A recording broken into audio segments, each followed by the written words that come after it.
Welcome back to the Main Bean Podcast. This is episode 14.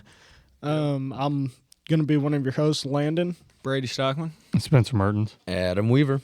And we have a special guest on this evening, Matt Rose. Yep. He brought his absolute mega giant whitetail. Killed an absolute giant this year. So I'm shaking right now. Yeah, just looking Real at close it. to me right now. Yeah. hopefully one day. Scares you a little bit, Yeah. doesn't it, Adam? Oh, absolutely. We might get there one day, Adam. Maybe at least half of it. That's what Spencer said pre-podcast. He's like, I hope I just kill a deer half this big. So we'll turn it over to Matt here. Let him tell us a little bit about himself and how he got started. Yeah, thanks for having me on, guys. It's kind of going to be fun tonight, I'm pretty sure. My name's Matt Rose. I'm from mid-Missouri. Work at a landscape company and forming some crews there. And, when I have some free time, I try to get out and chase these big guys around. As we all do. And you had a lot of free time after you shot this on opening day, right? I mean, Yeah. Well, my wife had my list pretty full. oh, okay. As you might imagine. That's when she broke out the list. She Right. said, look, you kill a deer opening day. You got Yeah. this, and this to do. You are done. It was a quick hunt, but it made for a ton of anticipation leading up to it, and then how we get that second tag. So as soon as you get one down, you're on the second one. So Yeah. it doesn't really stop. Absolutely. Tell us a little bit about how you got started hunting and kind of who got you into it and growing up, how much you hunted. Yeah, I mean, started with just like everybody else does. Granddads and dads taking you out and squirrel hunting, rabbit hunting, and stuff, and turkey hunted a lot with my granddad. He this is his farm that we all grew up hunting and stuff, and he was more of a turkey hunter than a deer hunter. But Keep going. You're fine. but he actually never killed a deer in his life, and so I never really. I mean, they deer hunted down there, but it was more of a turkey. So farm, you started turkey hunting, which a lot of action. Yeah, for, and a kid. That's it great. hooks a kid too. Oh, absolutely. Turkey hunting's a great way to get the youth involved because it's usually warmer, Right. and it's more It's you get to interact with the animal, I guess you could call it. So Yeah, it's more more intriguing. That's how we find a youth to go every year now, just to get them involved. And Yeah, and my kids are getting into it now, and I'm kind of seeing what that was all about. You know what I mean? Reliving that adrenaline rush. that's awesome. That's Yeah. got to be exciting. Yeah, and it started deer hunting. I think when there was a legal age in Missouri.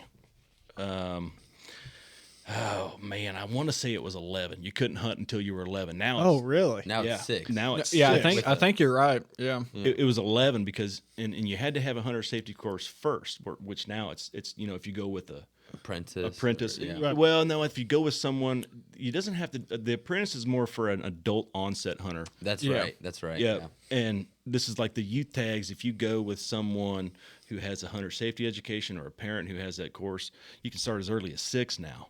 So I mean, that's young. I mean, Yeah, that's very. I have a boy who just turned 6 in January, and I really want to take him turkey hunting this spring, but it's young. I mean, Yeah. pushing it. boy, Yeah. it is. I got a youth 20 gauge. We'll take him. Well, I actually just ordered a youth model 410 with a red dot on top of it for him because I wanted him to start with that. Unless you were like Adam as a kid and like 180 pounds and benching 300 pounds. Then Yeah. You could shoot a 12 gauge I at used 4. the judge. Yeah. Yeah, no, Max is pretty small. He's only about 55 pounds. Yeah. He's gonna need a bog pod death grip and everything. Yeah. Keeping him nice and stiff. Man, they make them 410s. They make them suckers kill some turkeys anymore. They started making Yeah. them 410s kill some turkeys, but if you've ever shot one, they carry a pretty I was gonna dang say, big They will. punch. You run They them will. TSS shells through a 410, they're gonna wwop you. We won't be doing that. We'll probably just run standard. I've got a single shot 410 I've killed some turkeys with. And so I know it can be done, 20, Oh, yeah. 25 yards and kid in the blind and stuff. And so I didn't start that early, and I know how much I love it, so I hate to put, and he loves going hunting with me, man. I mean, he stuck it out with me this year in the late season a lot, and he's ate up with it. So I know he's not going to ever lose a passion for it probably, but I don't want to I don't want to push him too early and have him shoot a gun that he's not ready for. Yeah, or something like let that. him have a bad Absolutely. experience. Now, what Yep. does he think? Dude, he's pro going. already. He He's already like, knows what. Yeah, he "We're doesn't going even tomorrow." need me to go Yeah. with him. Got to you wait know? till April. Right. Yeah. No, that's a good. He has to be every day. What season is it? And I'm like, it's no season right now, man. Man, that's cool though. Yeah. That's cool. But so I started, when I was young and picked it up and primarily bow hunt. I do muzzleloader hunt. I really get a kick out of that. But I primarily bow hunt and really got into that probably about college age,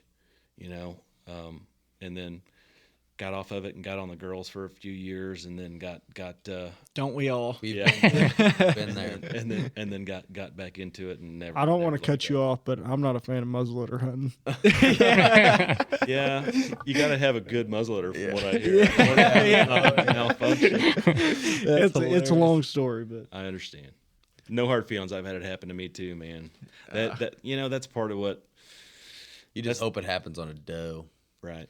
no, it never will happen on a doe. It won't even happen on a young buck. But when you got a booner out there, it's bound to happen. That's funny. That So story's never going to get If you don't mind me asking, how old are you? I just turned 39. 39. You got He's a still lot in of it, hunting left. still in his prime. Oh, yeah. Still in his prime. You just started.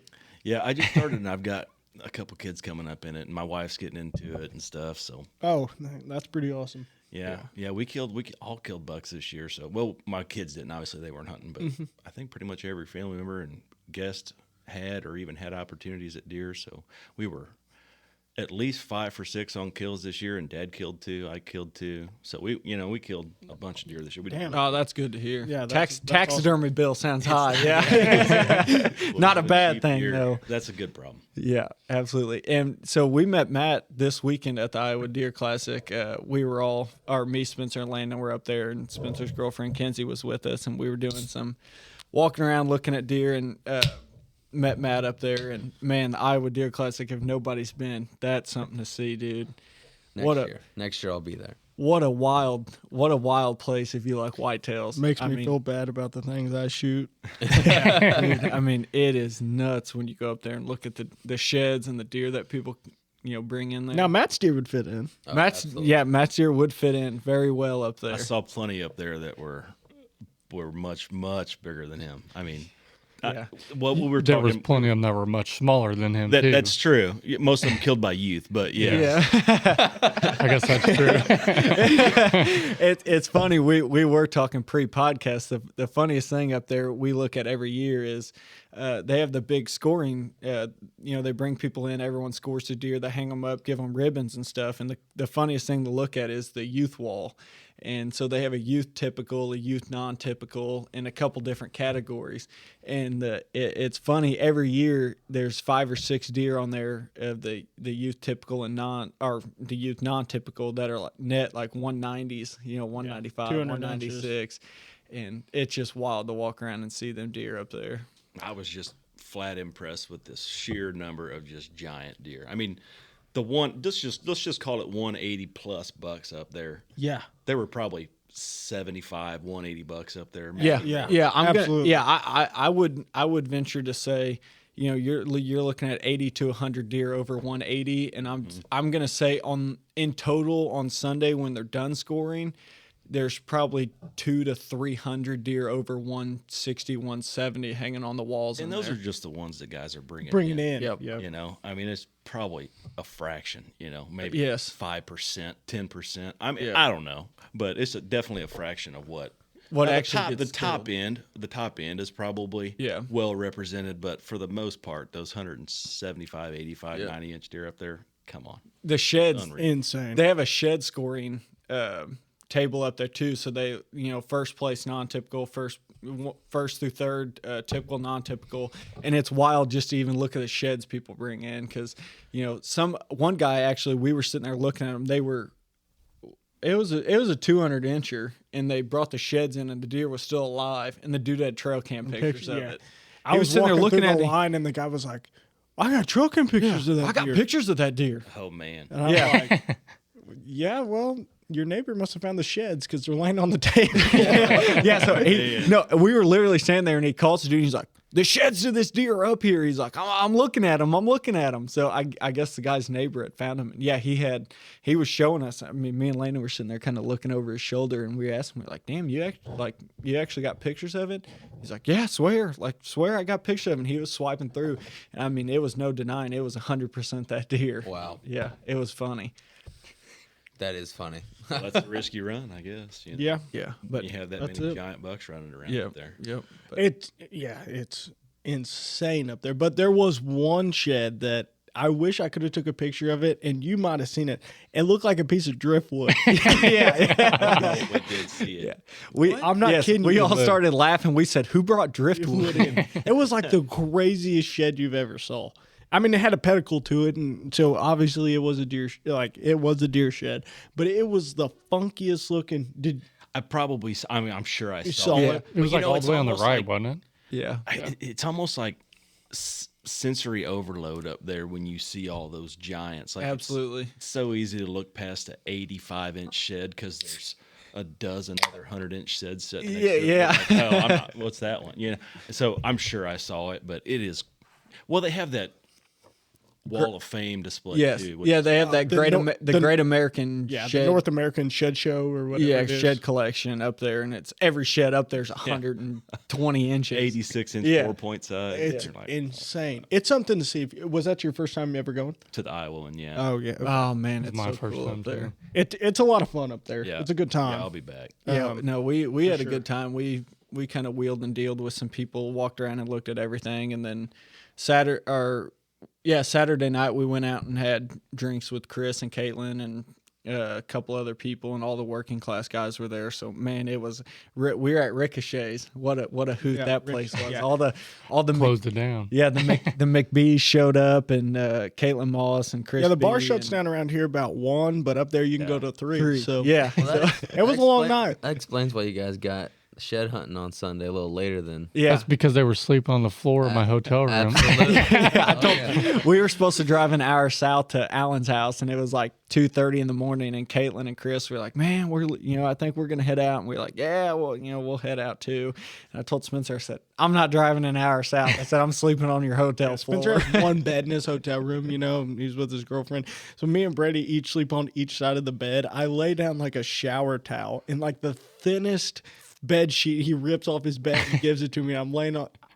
It was the hardest floor I've ever slept on. Granted, Kenzie had the room at 65 degrees. Dude, Yeah. I woke up and I think I was on the edge of hypothermia. It was so cold in there. I was shivering. I wake up, I put my hoodie on. It was all good, but it was a good time. Yeah, it was hilarious. We had a lot of fun. Yeah, but really, if no one's been to Iowa Deer Classic, I recommend you go because it's fun. From the whole show's cool, and then afterwards, if you're lucky enough to get invited out or Yeah. meet everybody at the bar they go to, you know, all the big shots are there. So it's honestly it's a really cool. And it's not just about. I mean, even if you don't care about any of the vendors that are there, just going up and looking at the deer that they bring in and stuff is pretty neat. Oh, there's some really cool stuff. Do you guys see the 50 cal turret mounted on top of that? Yeah, that was awesome. That thing. They had a 4-door side by side and had tracks on it, and then it had a 50 cal mounted on the top. on the of top.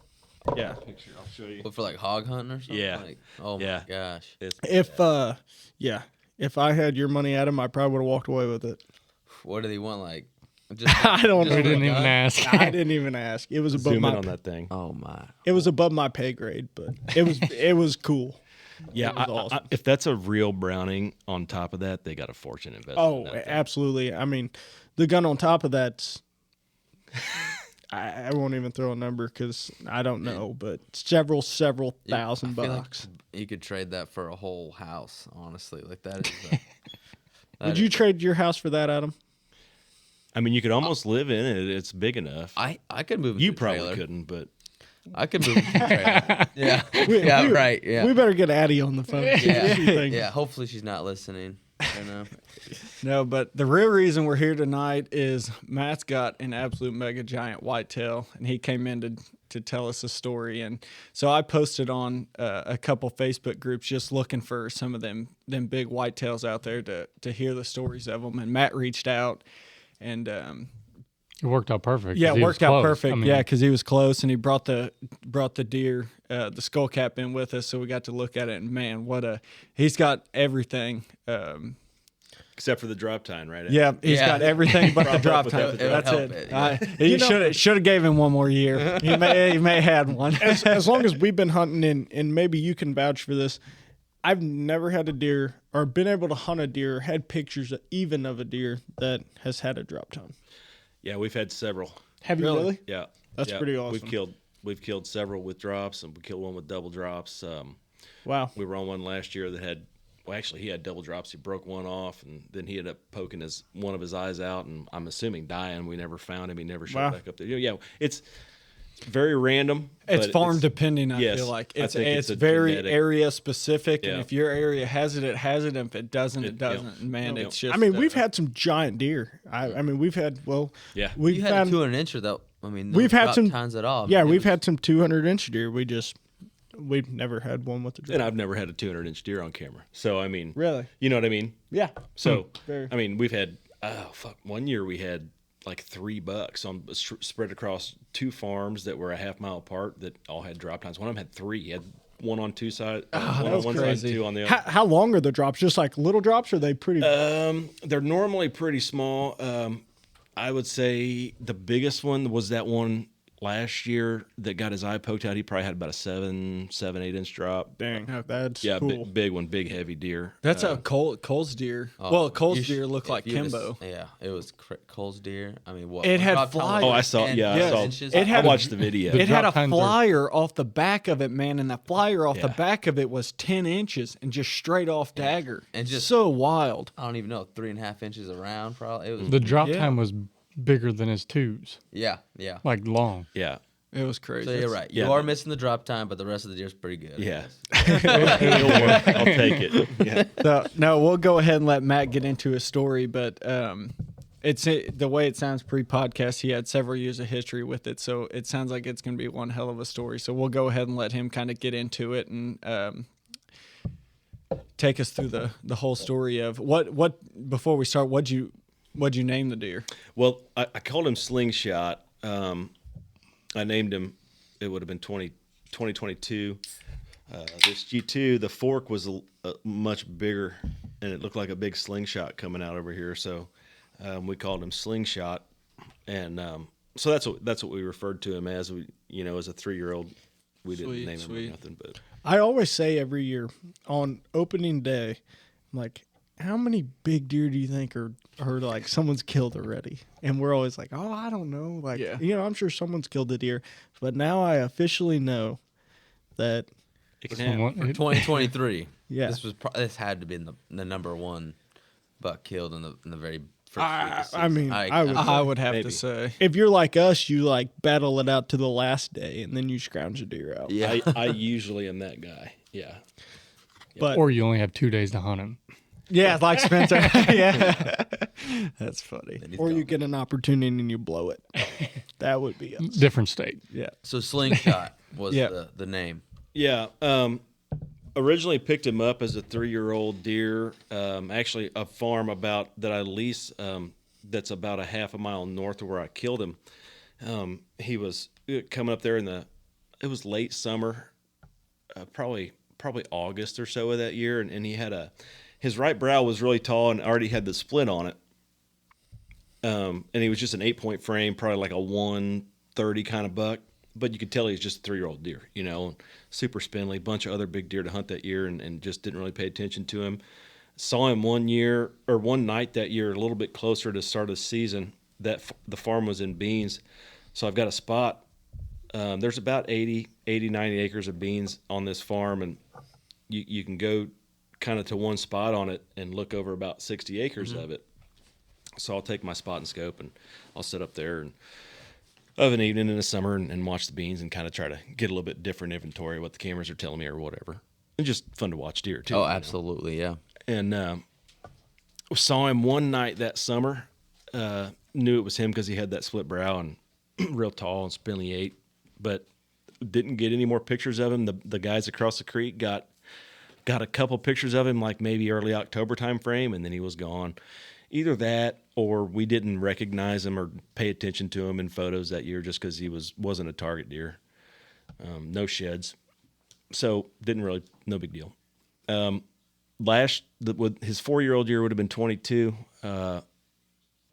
He started showing up in a clover plot I've got kind of in the center of our main farm, and real good looking mainframe 10. He had lost a split on his brow, but he had a big split on his left G2. And so he got the name Slingshot, and I was hunting a different deer at the beginning of the year. That was a big one.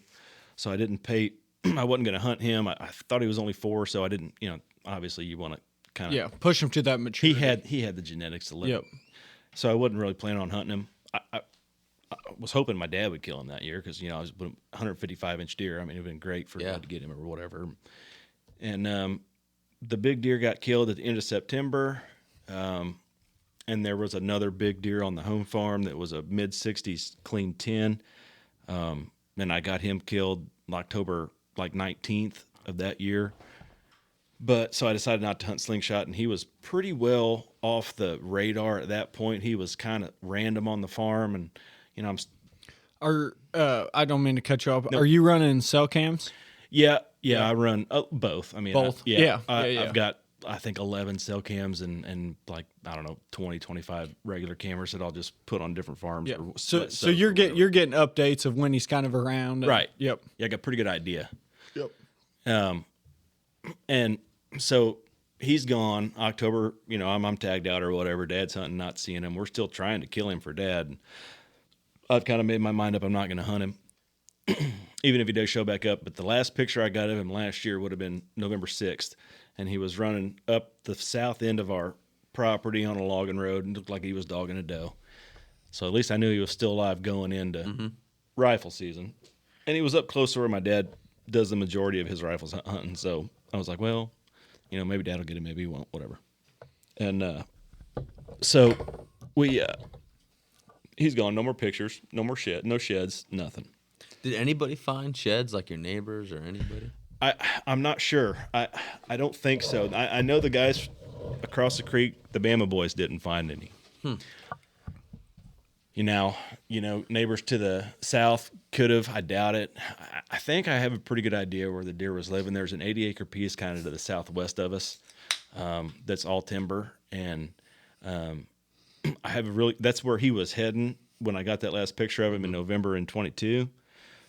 So I'm assuming he was living up in there somewhere. That's where he had called his range. How much food do you leave on your property for late season? You got quite a bit of food plots, or? Well, generally they'll put wheat in behind corn, or Yes. we'll have a bunch of bean stubble. Yep. Okay. And then me and Dad put in about 12 to 14, 15 acres of food plots, depending upon what we have, left in the bottom or what we. Seems like deer density in that area. They probably eat your food plots out pretty. They do. But yeah. Yeah, like I went down one night in the summer to film this deer this year and filmed him. And there was like 90, 95, 97 deer in that 50-acre field that night. I believe it. No, I don't doubt you one bit. We've had, next to where he killed that deer, we filmed it late season before when there's still bean stubble in there, and there's been upwards of 150 deer in that field. So the deer density in certain areas around, especially where you kill that deer, are extremely high. We used to kill 30 does a year just to keep our population down. And we generally on that particular farm will be around that 40 to 50 range just in does. Yeah. It can vary, year by year, Yep. depending upon what your numbers are, what kind of hunter densities you have, or who's got time to do what or whatever. But about 40 or 50 does average a year off of it, and then $3-5, something like that, Really? And then, so you're looking at 45 to 50 deer coming off of it a year, and it's not, there's really not a lot of ag around us. There used to be, but the farmers that were the adjacent farmers kind of took all their row crop out and put it back into livestock farming and hay ground and stuff. Thanks, So- Joe Biden, not supporting the farmers. Yeah. Yeah. They weren't the greatest at their job either, so I don't think they were making much money at it. It seems like just that area, even Grandpa's farm's the same way. The guy who farms it's a piece of shit and doesn't know how to farm. So every year it's awful. It's easy to lose money that Yes, way, absolutely. And which it worked out good from a number standpoint for us because we can kill 40, 50 deer a year off that. We've killed 60 deer a year off that farm, and you're not really seeing a number reduction the next season. I mean, the food the next summer is drawing those numbers right back up, if not higher. Yeah, that's how we used to be. Like I said, we used to kill 30, and if we were lucky, we would kill more.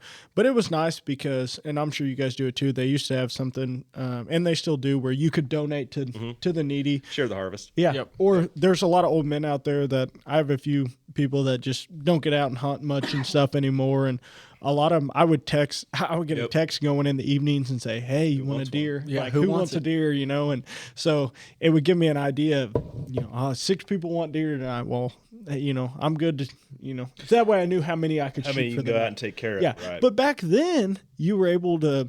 You could buy unlimited tags. Now you With got a rifle. Yeah. Now you got to reach out to the conservation and this and that. You're allowed. I don't even really know. It was like 2 per county, and this. and you got to that, get but- depredation tags now. Yeah, it was Well, crazy. but here's the thing about those depredation tags, because I looked into those.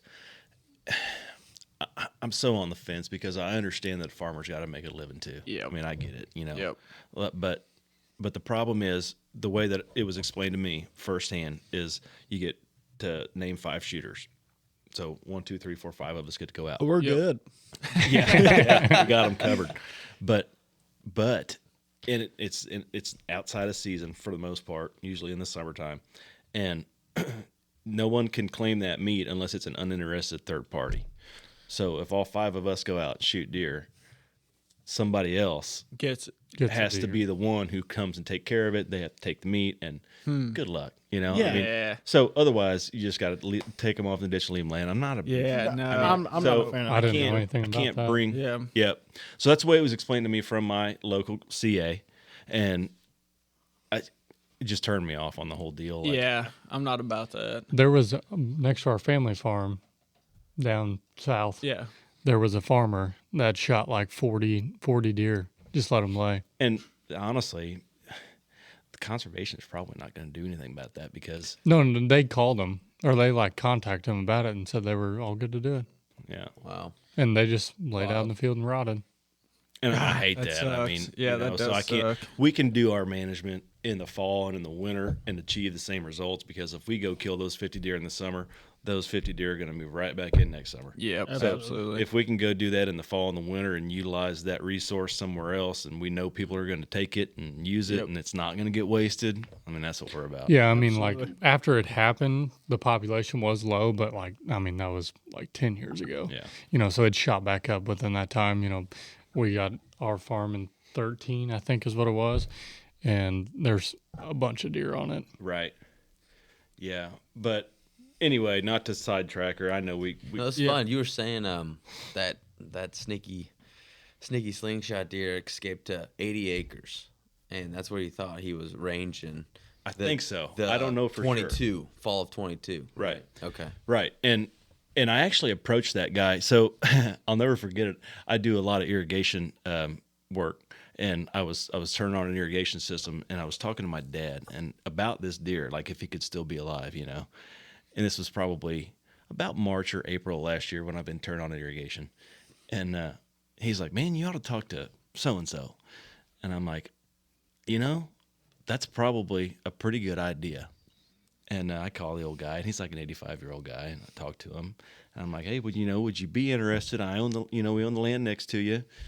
We've been here for 120 years or whatever, Yeah. We, just thought maybe I'd lease it from you or whatever." He was a super nice guy, but just wasn't really interested. Thought maybe he'd have a buddy or something that might want to come hunt it, And I'm like, okay, yeah, whatever. That's Yeah. fine. I'm not going to push a subject over the phone, So I kind of tried it, and it didn't work out, and that was fine. But that also let me know, like, if this deer comes back, I'm gonna have to get his ass killed quick because he's gonna leave. Did you say you lost him in November the year prior, and November no other 6th, history right? after? November 6th was the last picture I got of him, but I had pretty much lost him mid-October. I mean, Really? just random picture running up that South Logging Road, like 8 o'clock in the morning, chasing a doe. And then he'd be gone for the And he was gone. No sheds, nothing. And I mean, there's some random stuff he could have gone to, but generally most of the food, especially late season wise, is in our valley. And you know, we do well shed season and we get a real good inventory of what's coming up. And man, there was for 2 straight years not a shed off this deer. So it was kind of a surprise to find him back this year, but it was like, oh god damn. Yeah. What are you doing? Like when you leave, what are you doing? Yeah. Where do you go? Where are you going? Yeah. You know? And because I know everything around there. I mean, I grew up in that valley and I have a pretty good idea of what deer do. And yeah, it was a. Did you ever like keep track of enough pictures to correlate? Like, did he leave around the same date every year? And then Yeah, it was completely usually gone? in October. Yeah. I mean, it didn't really give me a lot to go off of, man, because, you know, you try to build that kind of that homework and, you know, a deer's mind frame throughout what the fall when you're going to be hunting him, when you can try to kill him. And I didn't have any info on that. Oh yeah. Yeah. So I knew that he was around early, but I didn't know if he was going to be around once he shed velvet or not, you know? I know the feeling. Yeah. Yeah. Spencer knows. Spencer knows it. All summer long, every single day. I don't know how many times we go over there and sit and watch it. Comes out, stands there all night, gets dark, we leave. Next night, same thing. September 16th, Gone gone. Yeah. every year. And I mean, I don't know if this deer felt pressure. I don't know if he didn't like fighting. You know, he got pushed out by other bucks because there was always other older, bigger bucks on these farms that were probably going to kick his ass. Yeah. You know, so it's who knows, but I know he left. It's funny. It seems like every deer that gets really big like that is such a loner deer. Like they're never broke up. They never have anything chipped up. It seems like they want to be by themselves. They don't want to be around does. They don't want to be around bucks. They just want to be by themselves. You know, the biggest deer that we ever had on camera, which was a 200-incher, hung out with a spike and a spike only. Yep. And the only thing I can think of that is, you know, Spike's young, dumb, and he would send him out in the field first, and it's like, well, if it's safe after him, you know, then I'll come out. But if you've seen that Spike, you would see that deer Yeah. He was behind him every time. for the majority of the early season and stuff, you know. But it's interesting to me just how certain deer, or like the deer I killed this year, was like the biggest, would not be with any other deer. Like, Yeah. He was a loner, by completely himself. by himself. would never, even like, you know, whenever you would think late season, early season, they're in a lot of bachelor groups and stuff, he would always be by himself. Makes me wonder sometimes if deer can tell lineage. You know? Yeah. I think obviously there's a lot of people, working class bow hunter guys had people on before, and they actually, it was Nick Morris was like, man, sometimes you got to think of them as, you know, it's just a stupid goat. And then other times it's like, man, they're so much smarter than, like sometimes they're dumber than what you give them credit for. And then other times it's like, they're so much smarter than it. It's like the whitetails are so weird. Every time you think you got them figured out, there's always yeah. something more to them. Yeah. Yeah, you can do it for a lifetime and you learn something new your life. Yeah. You know? Oh, Yeah. I say that every time. I don't care how many big deer you've killed. You learn something new off every one of them. Yeah, they're all a little different. They're all a little different. They all use. I mean, I patterned big deer and killed big deer and in turned the same around. spot Yeah. and done the same different things. Yep. Yeah. Absolutely.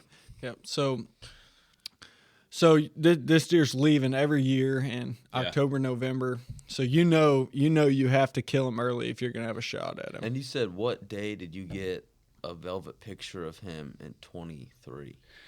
So I put cameras out around June 25th, June 30th, something like that. We put all the mineral out, got them all ready to go. I probably put out about 4 or 5 cameras that day, and maybe more, maybe a couple more on a couple different farms. Anyway, it gave them about a week and maybe 10 days, and went back, and he was like the first or second deer on there. And I'm like, well, I didn't recognize who he was at 4. I just thought it was a random. I thought it was a random buck. I didn't even know it was Slingshot in 22. I was like, damn, this deer's good. He's obviously a 4-year-old, really small bodied, looking like he's going to be a good one. And then when I got pictures of him this year, I sent pictures to the guys across the creek, and I'm like, dude, what deer is this? And he sent me the 3-year-old picture of him as a 138 point with the split brow. He's like, man, that has got to be this one with that split brow. And I'm like, holy shit, it is. And then I looked at him a little closer, and I'm like, it's fucking Slingshot from last year. Sure. And so I'm like, oh my God. That's when I knew that right then was when I knew, like, he's probably going to do the exact same thing again. He's going to roll out sometime around the 1st of October. So I got 2 weeks on this deal. So up to this point, has anyone seen him in person hunting? Not that you know. Not that I know on our farms, especially not as a 4-year-old. Yeah. You know, maybe we saw him as a 3 and Didn't pay attention to him, or just, you know. But as far as I never saw him, no. How big of a jump did he make from a 4 to a 5-year-old? Probably 30 inches. Really? Awesome. And he's put the split brow back, right? Yes, he had it as 3, didn't have it as 4, had it again as 5. Okay. Yeah. Yep. And do the people across the creek bow hunt, or are they strictly right? Yeah, big time. They do a little bit of both, but they're mainly bow hunters. And they didn't have a single picture of him all year this summer. Huh. Not a single picture. So he was super tight. So when I found him, that it was probably like July 2nd, July 3rd. I'm like, okay, it's right around July 4th. So these were all stagnant cameras. Didn't have any of my cell cameras going yet. Yep. So I'm like, well, I'm going to put some cell cameras out, and I'm going to take 6 more cameras down there. So I take 6 more cameras down there, and I kind of random spots, just good travel pinch points, and of course in the summer you can run feed and stuff, and put them on about a 50-acre area, kind of where I thought he might be coming from, and gave him a week, and was only picking him up on 2 cameras. So I'm like, okay. So I grabbed 5 or 6 more cameras and moved 5 or 6 more cameras in that direction. And start picking him up on 2 more. So now I'm picking him up on a total of 5 cameras, but they're all kind of leading from one direction.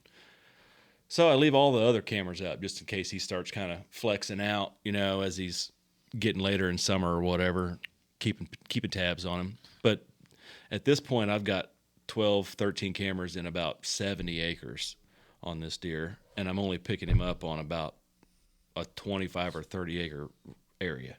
Yeah. So I'm narrowing him in, and it's probably late July, early August at this point. And we're getting food plots in, and these beans. This is about the time I go down to film him that night. Yeah. And so I get a real good idea of exactly where he's coming through, laying eyes on him. And so at this point, I'm like, okay, time to, plan for food plots. And these beans in this field were all double crop this year and put in like early July, and it was just shit dry. Oh, yeah. No This rain. year was awful, the drought. Yeah. The crops suffered so bad early this year. But they did kind of rebound a little They bit. did. Yeah. They Very. did.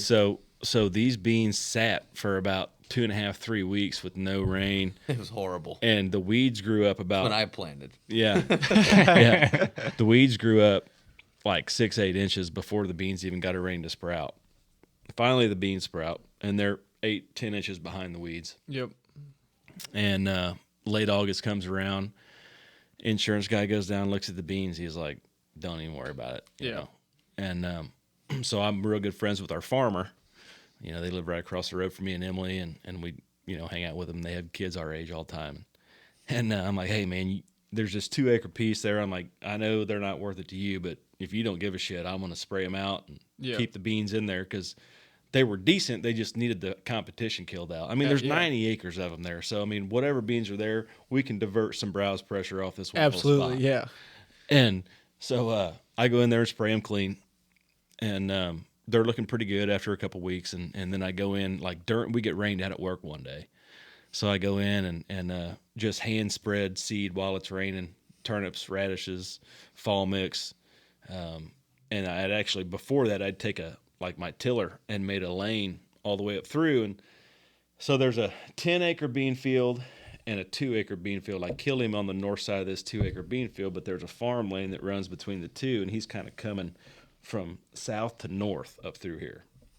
And I catch him on this lane like 3-4 nights a week, just running this lane back and forth.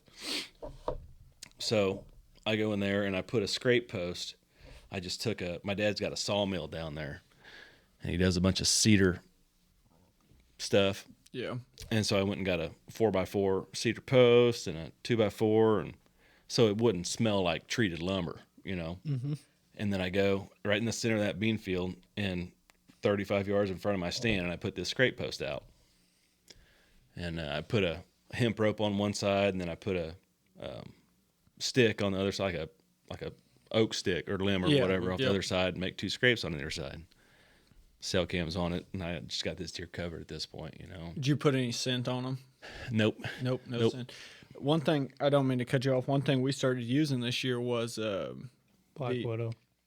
well, we've used the Black Widow. And we used raised. Yeah, the hunting raised scents a lot. scents. The And raised scents. We had a lot of good luck with them. The I had a raised guy scents send were me in. some scent after I killed this deer, and I had some unbelievable luck. The raised scent was nuts this year in Iowa up on Allen's farm. We had it on.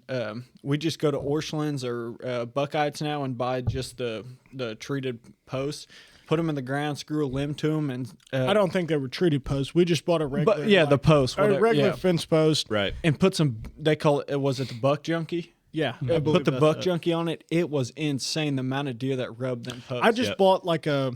You can buy the cheap like flag post holder. Yeah. And screw it to the post.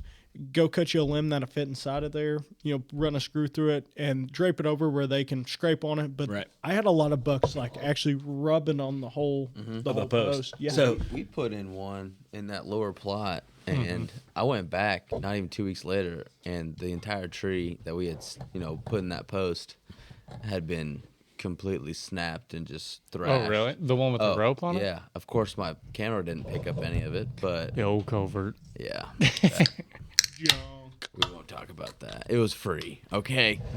But it was That's it the why one it's with the a piece rope of on shit. it? Yeah, exactly. Was it the one with the rope on it, or was it the other one? It was the one that we stabbed into the ground that you can drill. Oh, it was the hoe dog licking Yeah. licking stick one. While we're off Yeah. topic, you talking about beans this year.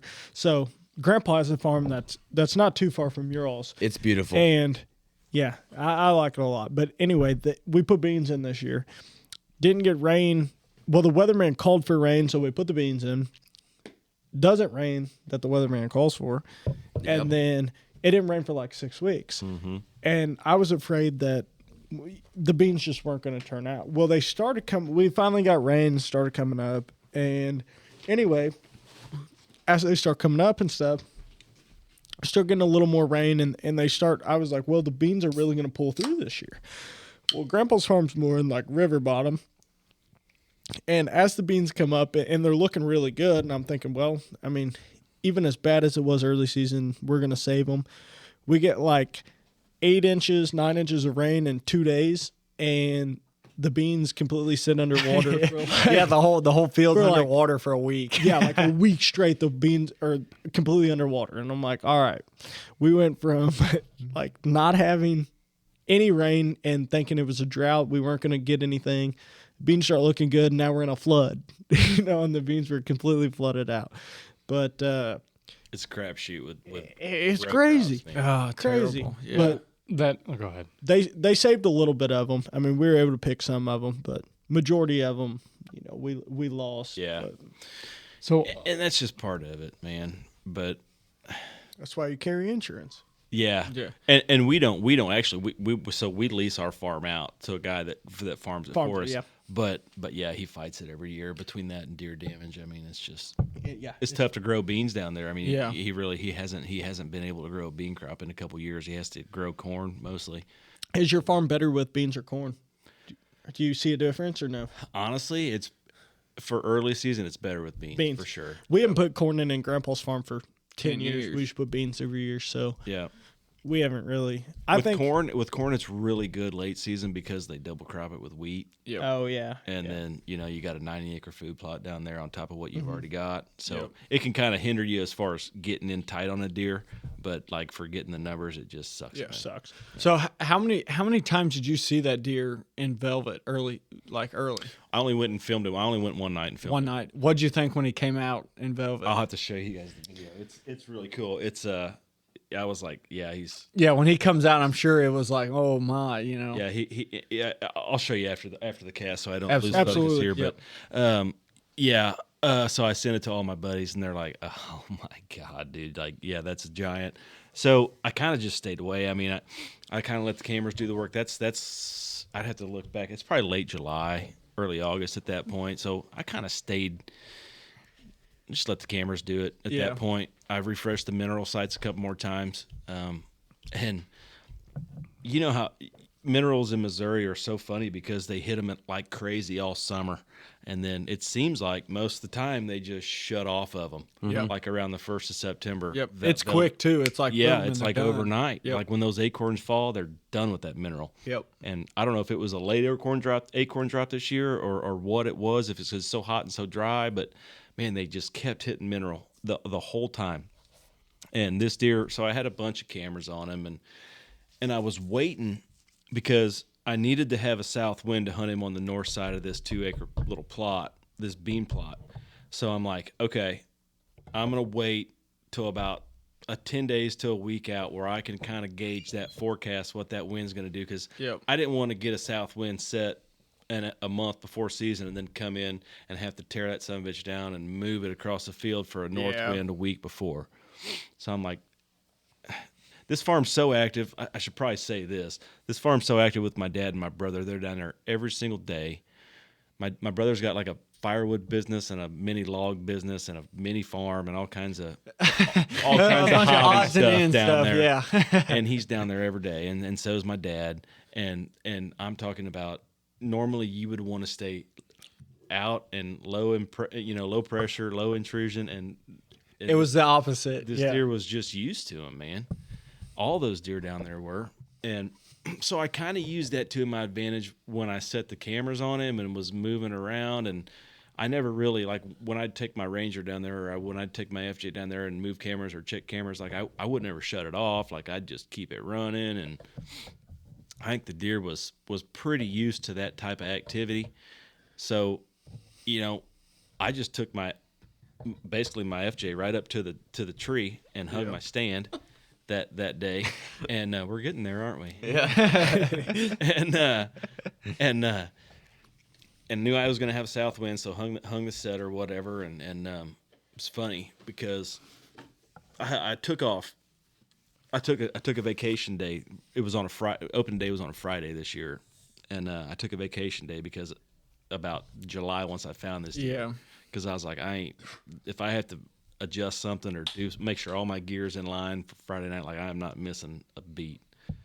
So I took off Friday morning, and the wind is it's more east on Friday morning and kind of a little bit of north in it. So I'm like, God dang it, I'm gonna have to. And I'm watching the cameras and I'm seeing kind of where that deer's going that night. So I go down there at 9:00 Friday morning, and I go over to one of my lease farms. I grab a lone wolf and a couple sets of sticks, and I go and I hang a new set for him because I'm like, well, the wind where he's coming from with the way this wind is tonight, I'm gonna have to readjust a little bit. Yeah. He's gonna pop me. So I go down there at 9:00 that morning. I hang a new set, thinking that he's gonna be in a different draw bedded, and done by about 11:00. I'm out of there, go home. Eat some lunch, whatever, get all my stuff together, shower, get back down there, go to the cabin, meet mom and dad down there, have a beer, kind of talk about things. Were you thinking about this deer the entire day? The entire summer? Yeah. So I'm like, that day in particular, I feel like I couldn't even be around people. Like, I would just be doing my thing. I'm glad I took that day off just to kind of make sure all my shit was Right. In line. Yep. Have you ever thought about saddles? Yeah, I was gonna say the same thing. Are you hunting hang-ons or? Yeah, I use mostly lone wolf hang-ons. Yep. And Lone wolf. I'm just Yeah, so 'cause- I'm just so solid. used to them at this point. I mean, yeah, it was a 2-hour process from the time I left my house to the time I got back to my house, but it was like a 20-minute process hanging that stand, trimming it out, getting it set. Like I'm just comfortable with it at this point, right? Mm-hmm. And yes, I've thought about saddles, and I have a bunch of buddies that use them and kill out of them. I mean, hell, the guys at the working class guys use them. I mean, Eric killed out of them, Kurt killed out of them this year. Like, Dude, they're deadly. They're smoking them out of saddles. Yeah, my buddy killed a 158-inch deer on one of my leases this year out of one. I mean, they're deadly. I think we're all buying them this year. Yeah. I said we've stopped in. Well, for us, You use them. and as much as we film, I mean, we've been hanging double sets over and over and over. And I bet on the one farm alone, we have 30 double sets. It's It gets incredible. pretty expensive. Yeah. And so as much as we've been looking at saddles, We're gonna rip down all the double sets. And you just could buy a saddle. You could buy one saddle and any stand we go hunt, you could throw up a saddle and Yeah. be golden, you know. Yeah. And I need to get one.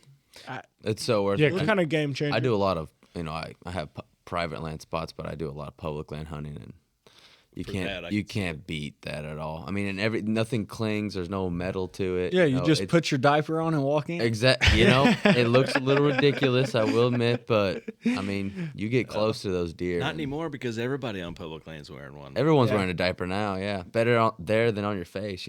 This is true. But no, like he said, man, the working class guys use the trophy line saddles. They swear by them. I know Doug hunted out of one a lot this year. Eric killed his buck. Kurt killed Floppy out of his, I think. Yep. And I mean, they swear by them. And after listening to them use them, we kind of started looking at them. And around the Iowa Deer Classic, we went to the tethered booth, and me and Landon went to ATA and sat in a couple different ones. I really wanted to see the new sticks that Trophy Line had out. Yes, so that's what I was looking for at. Me and him didn't look at them at ATA because we were kind of in a hurry making our rounds to different people. But as far as saddle, we sat in the Cruiser saddles. Cruiser has some pretty. We solid really like the stuff. Cruiser saddles, but I would like to pair it with the Trophy Line sticks because the way Kurt and them talk about them sticks, they said they look so sturdy. Like you would think when you pick it up, you'd be picking up like a couple pounds. Right. And they said you pick it up and it's like air. Yeah. They said it's incredible. I like the Cruiser platform. It has a little like bend to it at the end. Very comfortable. Yeah. I like their stuff a lot. I really don't think you could go wrong anymore with any saddle from 90% of companies. They're all seem like they're I agree. great, great. Well, because what would have happened if, say, you're going in there to hunt and the wind is not what it says it's going to be? He doesn't go. Well, I No, understand that, but well- then you may not have killed him. So Ever. so here's the kicker. So we go in there and we're sitting at the lake, we're having a beer, and I'm watching the breeze come across the lake, and it's like about 90 degrees off of what it's supposed to be. And I'm like, it's actually going to work a little bit better for the set in the 2-acre field. And I'm like, man, I look over at Ed, I'm like, if the wind's going to be iffy, I'd rather it just be iffy in a spot I know that he's coming to every single night. Absolutely. So Especially on the first night of the season when you're more likely to get away with something than any other night of the year. let me ask you this. How did the deer, when he entered where you killed him, was the wind quartered to his face? No, he was no, man, that deer would walk against the wind almost. It wouldn't matter what the wind was doing. The deer was usually taking the same path. Really? So it coming over his back, he was using that same path. He'd walk against the wind Man, nightly. he was So he's pretty dumb. he was comfortable. He was a dumbass. Yeah. That day. He was not living this year one way or another. Somebody was killing kill him. him. Man, some deer get comfortable and they And I just, think remember we were pre-podcast, we were talking about overthinking, like what we think about a deer or Yep. whatever. And, I may have overthought that morning going in and being like, I got to do this because he's going to use the wind this way to get here. And he didn't. And, it was crazy. So that night, Dad drops me off. I walk to the stand. He goes down and hunts, I don't know, half mile from me or whatever. And I'm sitting there and I'm nervous. I'm nervous the whole day.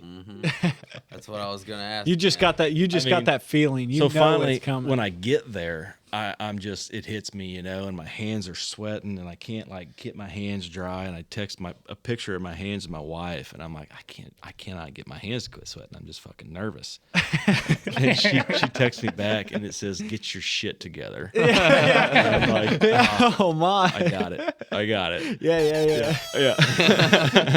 So anyway, about 6:15 probably deer start filtering through, and it's super low humidity opening night. I mean, it was dry as hell. So luckily, because with the way that wind was cutting across, I had some does and stuff get downwind, and the thermals were all rising out. If it had been super high humidity, I feel like they probably would have got me. I mean, So nothing busted you that night. well, I had my ozonics going, and I also had sprayed some nose jammer down with me, and I like using that stuff. This year I really used it. it doesn't hurt. Yeah. No, I haven't I don't seen think it it hurt does. yet. Well, when you smell it, you're like, how would a deer, it smells sweet, Right. And I'm like, how would a deer not like alarm to this? And whenever Addie Science. shot her, science, that's it. We're getting it down to a science now. And boy, it worked for us this year. It does. So, I mean, you put some of that down? yeah, I just spray the tree with it when I get up in it. Yeah. But so I had some does and stuff get down of me, and they get funky, and they kind of come up and they throw their nose in the air, and they get like 30, 40 yards from me, and one of them's acting kind of funky, and I'm like, man, Typical women. I will shoot you. Yeah. You will die. And she figures it out and goes on about her business, and a bunch of deer filter through, and it's getting pretty late. It's like 7:15. I got about 30 minutes left. Sun's just going down, and this buck I call RJ comes out, and he's a super old buck, probably a 7-year-old deer. He ended up dying this year. Dad shot him and wounded him, and then he ended up dying, and we found him. But he comes out, and he's coming through that chute, and he stands right at the start of that 2-acre field, and I'm just looking at him in the binoculars, and I'm like, okay, know what deer it is, waiting for him to come through and get on by me. And this coyote just lights off like 150 yards behind me, just going crazy. And I'm like, oh my God. Gotta love it. Like, I took a vacation day for this, man. Yeah. Right. And he stands there for like full alert for like a minute or two, and then just flicks his tail and turns back and walks right down the chute. And I get a picture of him leaving, and I'm like, and I wasn't going to shoot that deer. Right. But I'm like, fuck, that's probably it. Like, Yeah. you know how it goes. You got Yeah. 20 minutes left, and the coyote just ruined the whole thing. Like, he's coming in at dark, That's Yeah. what, So anyway, 5-10 minutes goes by, and actually some more deer filter through. Everything's good to go, and it's like 7. It's getting dark at like 7:45. Open at night. It's like 7:30, and look down to my left, and he is at 35 yards, and I'm like, oh my God. And I'm pretty sure I'm pretty sure it's him. So I just like grab my binos, and I'm like, yep, that's him. And I'm super high in this tree. It's a giant bur oak tree, and there's a shitload of limbs underneath me that kind of cover me from like that 15 to 25 yard, 30 yard range. I have a couple holes, but nothing really good until he gets out into the field. So realize it's him, kind of grab my bow, get everything clipped up and looking, range real quick. Remember what your wife told you. Right. There we go. Shit Yeah. together. And I got one hole at 30 yards, and he's quickly getting through it. And I try to come back to full draw, and he's through it already. So I'm like, crap. And I thought that was it, because like I thought he was going to get out to 50 and just roll on, And I'm like, God damn it, that was it. And he gets out there, and I can't see him because those limbs are so blocking me. And he gets out to like 50 yards, and he's just standing there feeding him. And I mean, I shoot quite a bit, but I don't like shooting deer at 50 yards. Yeah. Especially at that caliber. I mean, Yep. And I'd it's be- getting late too. It's getting dark. I mean, It's hard to see anything past 35 that you feel Yeah. comfortable with. Yeah, exactly. So I know that scrape post is 35 yards, and I'm just sitting there watching him. I'm like, okay, it's not a big deal. I'm pissed because he's not in range, but it's not a big deal. It's open tonight, Been there. And yeah, and dude, like, he just feeds for a minute and then just turns around and walks right to that scrape post. And so when he hits that scrape post, I know he's at 35 yards. So I go ahead and draw back, and because if he turns right, I'm going to stop him and put my 35-yard pin on him and smoke his ass. But if he turns left, he goes back behind those tree limbs. So I come to full draw, and I'm waiting, and he turns left, and he goes behind those tree limbs. And I'm like, son of a bitch. So I let my bow down. And I'm watching him through the limbs, because like there's little holes and stuff, and I can see him, and he's getting close. He's like 25 yards, and he's getting ready to enter that first hole that he walked by when he first came through. So he puts his head in that hole. So I go ahead and draw back, and I'm waiting on him, and he's eating like either a radish or a turnip. He's just like got his head there, just like doing this thing, you know? And I'm at full draw waiting for him to take one more step, and I got him at like 25, 30 yards. And he stands there for like, I don't know, 30 seconds and Feels like forever, though. forever. And he just turns around and walks right behind the limbs again. I'm like, son of a bitch. Yeah. So Give me a break. yeah. So I let the bow down again. and he kind of quarters at me a little bit and gets to about 25 yards, and he's just about to clear the limbs, and he's at a pretty good walk. So I go ahead and hit it again and draw back, and he stops right before he hits the opening. And he just stands there. He's like looking out into the field, just surveying, just watching. Doing what big deer do. Yeah, just watching. And he's just standing there. And I hold it for as long as I can. I mean, minute probably, maybe a little more. I really don't know. And I'm like, I got to let this fucking bow down. And So at this point, you've been at full draw 3 times. this is the 3rd time. Oh, man. Wow. So, and he's at about 25 yards. So I let it down. And I like unclip from my release and like have to shake my arm because like I'm losing feeling, Now, do you still got the jitters at this point? Or have Probably. they kind of set? You can't remember. It was. I think fast. I was just in like get the job done mode at this point. I was nervous. Listen to the wife. Yep. Get it Yeah. done. And stands there for a little bit, I don't know, minute or whatever, and flicks that tail. So as soon as he flicked that tail, I drew back one more time, and he walked right out in the wide open, 30 yards. I stopped him, bat, and he just looked like he was right in my eyes, And I just right behind the shoulder and hit him, and he mule kicked and takes off running, and he like falls over, and then he gets right back up, and then he like stands there for a minute, like looks around, and then just down for the count. And I was Wow. like, I was like, So you seen him go down there. Yeah. Yeah. So he was Yeah. like at pretty much what was your like when you initially touched it off and you seen the arrow hit, what was your initial like reaction? Like good, felt good? man, this was the first year in probably 10 years that I haven't used lighted nocks. Yeah. So I didn't. You couldn't see I the didn't see exact the pin. impact. Yeah, you couldn't see the exact And it's just impact. dark enough where you can't see the arrow flight, Yeah. But obviously with the kick and the reaction, Him falling down. I was Yeah. pretty sure. I mean, even from before he fell down, I could tell by the way it sounded. It sounded really good. Yep. And him getting across that road and falling down, I was like, well, it was just two-track farm lane. It wasn't a county road or nothing. But I'm like, oh my Get God. this And man then- a beer, he said. Yeah. and I called my wife right away. And I'm like, hey, I listened to you. I did it. I did what you said. I got my shit together. No, I was like, I got him. And she put my kids on the phone, and it was fun. And then called one of my best friends. She let said, him get know. home, I got a list. Yeah. She's like, guess what? Call one of my You're best done. friends and let him know, and was kind of hyperventilating. And God, I mean, it was kind of crazy to like have it all happen and then be able to see him go down, because it's one thing to shoot a big deer and then not know. We've all Yes, absolutely. That's how You second guess yourself so bad. Oh yeah. Yes. When Spencer filmed me kill the deer I just got back this year, same thing. Shoot him, watch him, and we watched him fall down like 50 yards away. I So thought that was a new deer mount. I was looking over there. yeah, I got Deuce back. good. I got Deuce hung up yesterday. So Good, my first bow buck Dandy. is hung up. So yeah, it was the same thing. After I shot him, I knew it. Well, it was one of them things. It was the Ross Bigger. He's 7 yards. You're fucked. you're so there's fucked, there's yeah. no way you're leaving this field without dying. And so me and Spencer watching him. Oh, I die. can find a way to mess it up. Yeah, but so it's one of them things when you watch him go down, it's just a sigh of relief. You're like, okay, you don't have to look for blood. He's done. Yeah. The whole thing's done. Well, looking So- for blood just becomes a fun thing at that point. Right? Yeah. Well, See we how did. much pumped out. Yeah. And so, of all the big deer I've killed, Dad's always been like the first one that I've called or texted or showed or whatever.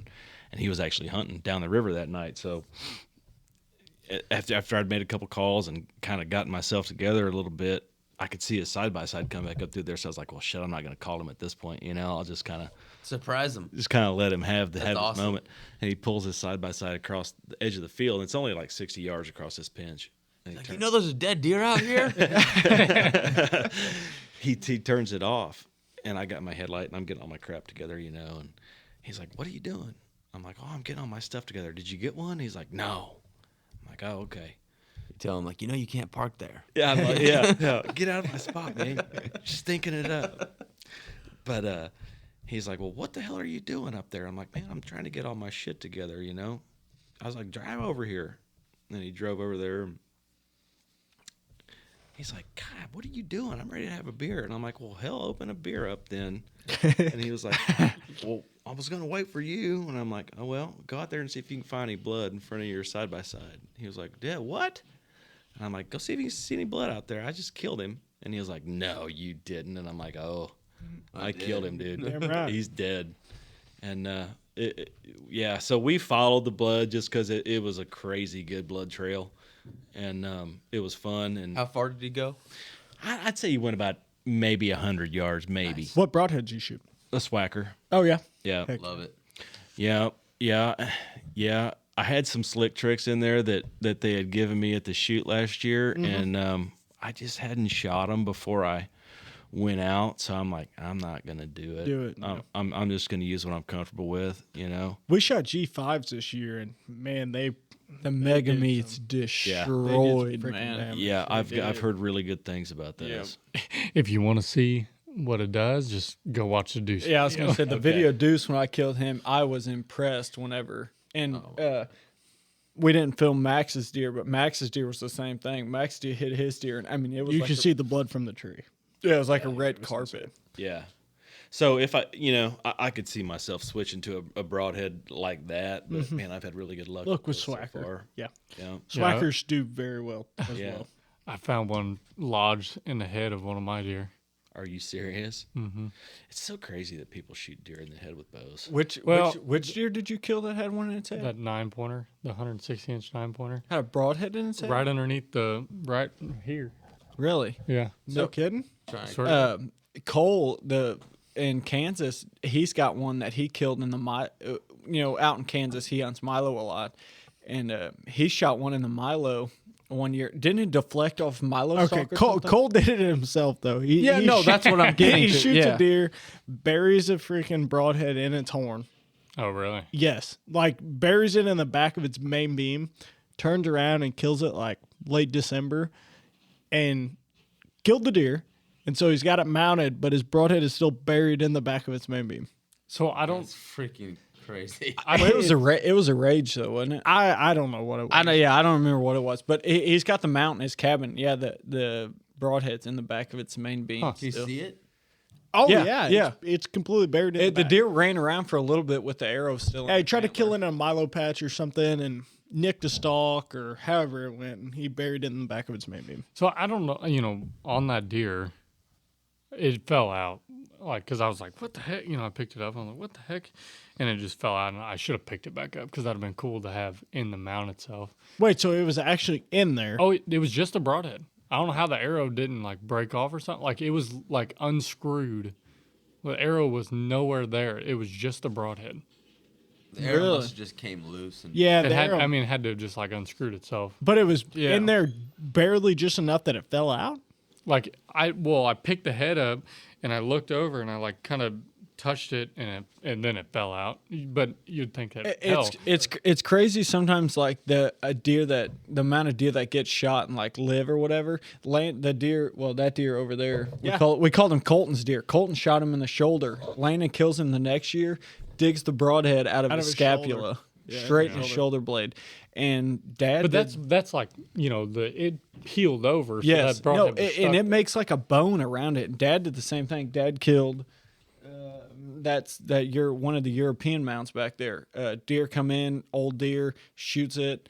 We end up recovering it, and it had been shot. We dug 2 broadheads out of it, and we didn't even eat the deer. The whole deer's meat was green. Yeah, it had like gangrene. It was weird how many times this deer had been shot. It was nasty. Yeah, but it was weird how it just fell out. Interesting. Yeah.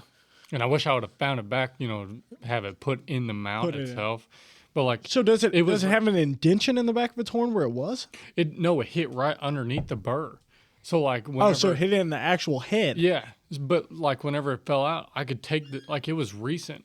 Like I killed the opening day of rifle season. You're right. So the skin, I could just pull it back. Like it was just flapped over top. Really? Like the skin just picked up. Huh? I never heard It was of weird. heard But of it. like, so that when I shot that deer, it ran like 30 yards. I was using a 30 Yeah. 6 and it just piled up.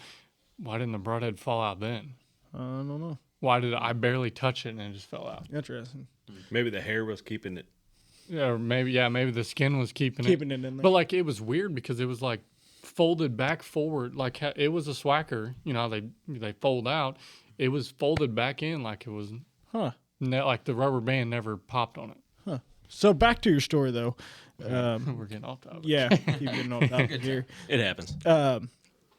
Did you wait for your kids or your wife at all, or did you and your dad start tracking around? Yeah, that's exciting. I want to hear that. That's cool. The track part. Yeah. Yeah, we actually filmed the whole recovery, and that was really cool. That's We awesome. got to see that. Here. Yeah, I'll show you guys. So all he that. went down in the bean field. Yeah, he went. Well, so there's like 90 acres of beans there, and there's kind of some small fields with some farm lanes in between them that kind of separate the fields or whatever.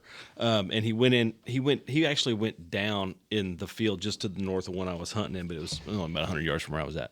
Yeah. So anyway, I finally climbed down, and you know, he's like, "Well, we're not waiting on that beer any longer. If you saw him go down, Yeah, crack it open." I was like, "That's fine with me," and we That's hit such one. And a good feeling. Dude, I've been waiting my whole Back in life for that. Yeah. You know, Your dad. Oh my gosh. I'll never forget it. In 05, I killed a 175 on opening morning, and he killed like a 155.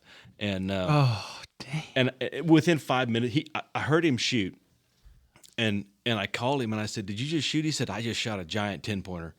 And I said, "Okay, well, I'm going to rattle real quick, and then I'll come help you." And I rattled my antlers together, and this freaking giant 6x6 with some stickers comes just right behind me, grunting in the whole way, and I shoot him with my rifle at 15 yards. Maybe we need to go film him. Yeah, I was gonna say. Yeah. And so, 2024, it's happening. yeah, and so I called Dad 10 minutes after I just talked to him, and I'm like, "All right." I was like, "Well, I just shot like a 160." And I was like, "Well, I'm going to come get yours, and I'll hide mine behind a log, and then we'll come get mine." And he was like, "Okay."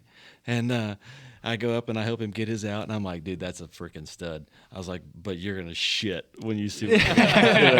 And we go get it. And he's like, "I can't believe," we all hunt the big family property. He's like, "I can't believe you'd even leave this thing laying in the woods." And I'm like, well, nobody's going to get it, you know? Yeah.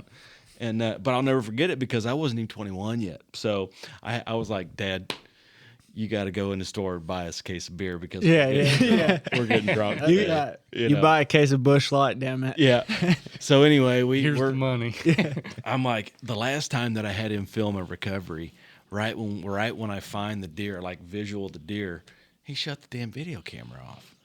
And so the first thing, Classic dad move. I know. So first thing I told him when I Better, hit, he's just recording himself. he just selfie mode the whole way. I'm like, "I'm gonna give you this camera." I'm like, don't shut it off. Whatever you do, don't shut it off. I'll edit it out, whatever. And so we filmed the whole recovery, and I don't usually have a problem talking, and I didn't really have a lot to say because you walk up on a deer you've been waiting your whole life on, and you're like, man, yeah. You're almost speechless. Yeah, I mean, you don't really know what to say. Yeah. And it was more about putting a plan together and just having it all happen the first night. Like that doesn't happen. No, it doesn't happen a lot at all. And Not for me anyway. I mean, most people. I mean, Yeah. it doesn't happen for me either, dude. Like I have never really hunted early season a whole lot because I just didn't want to mess with the warm weather. Yeah, it's hot, and And I deer know that just kind of. Mosquitoes are buzzing around your face. And I know I'm going to have a really Pigs. good farm come October or November anyway. So, Yeah. I mean, and we're so busy with work in September, but like I wasn't not going to hunt this deer September 15th, I don't blame you. So it was just really cool to have. Dad's been on several tracks and recoveries with me, but it was cool to have. And mom was. They have a shack down there, a shed or whatever, and they stay down there quite a bit. And she was there that night, and so we got to celebrate a little bit down there together. And then, I mean, of course, I had sent out some texts and some phone calls, and there was like 15 guys waiting in my house, like, "Where are you at, man?" we Like, want to see this. Bring her Yeah. back. Bring her back. yeah. So yeah, we partied pretty hard that night, but it was, I hope every single one of you guys gets to kill a deer of a lifetime and have whoever you want, like you're the most special person you hunt with, to be there with you because, Yeah. like, looking back on it, man, that was the coolest part of the whole thing. Like the deer's awesome. I may never kill another big deer like that again, but like having dad and mom and they're with me the whole way, man, that just the recovery. That's a cherry on top. Oh, yeah, man. that was really cool. I always think about it like that hunting's not all about just the deer or the animal that you're harvesting, but about the people that it brings you to. Man, I said it last podcast. I'll say it again. Michael Waddell said it the best. The best trophy room is the people you meet along the way. Yeah. And it absolutely is, man. Absolutely. You could have 10, 200 inches on the wall, and nothing beats the people that you meet, in the process. After killing a big deer or anything, and the people that want to come over, see it, and hang out, like that's the best part of the whole hunt.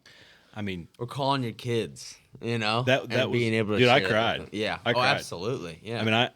I mean, just like talking to Emily and the kids on the phone, like I was in tears because it was special, man. Absolutely. I mean, and I don't know if you guys have kids or not, but when you do, or if you get to that moment, you'll get that point.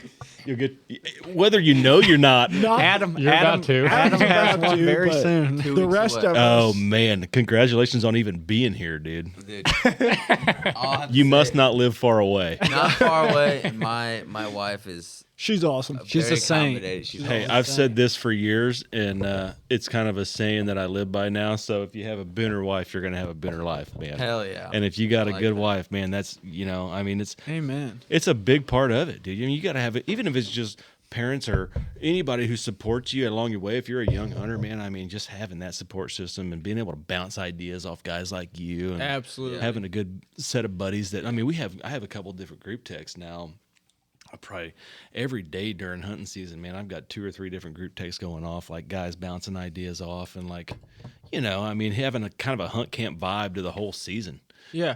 Oh yeah. And what a key factor that plays into killing some of these deer. I mean, that's part of the reason we started this podcast, honestly, is because we would sit on the phone with Spencer, Adam, Alan, all the guys, Max, for We'd have hours. a podcast on our Hours every night On a group chat. We'd be saying, okay, well, this deer did this deer did this, so what's everybody think? And Spencer may say, well, I think you should sit here because this time of the year he does that, and Adam would say, well, you got corn in this year, not beans, I think he's going to do this, and before long you have a big game plan. And man, whenever you got a group of guys that are all on the same page, it can bounce ideas.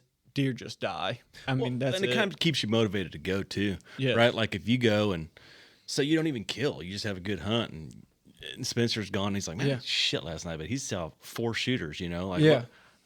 or like you had a new baby, so you couldn't even go, and you're like, guess what?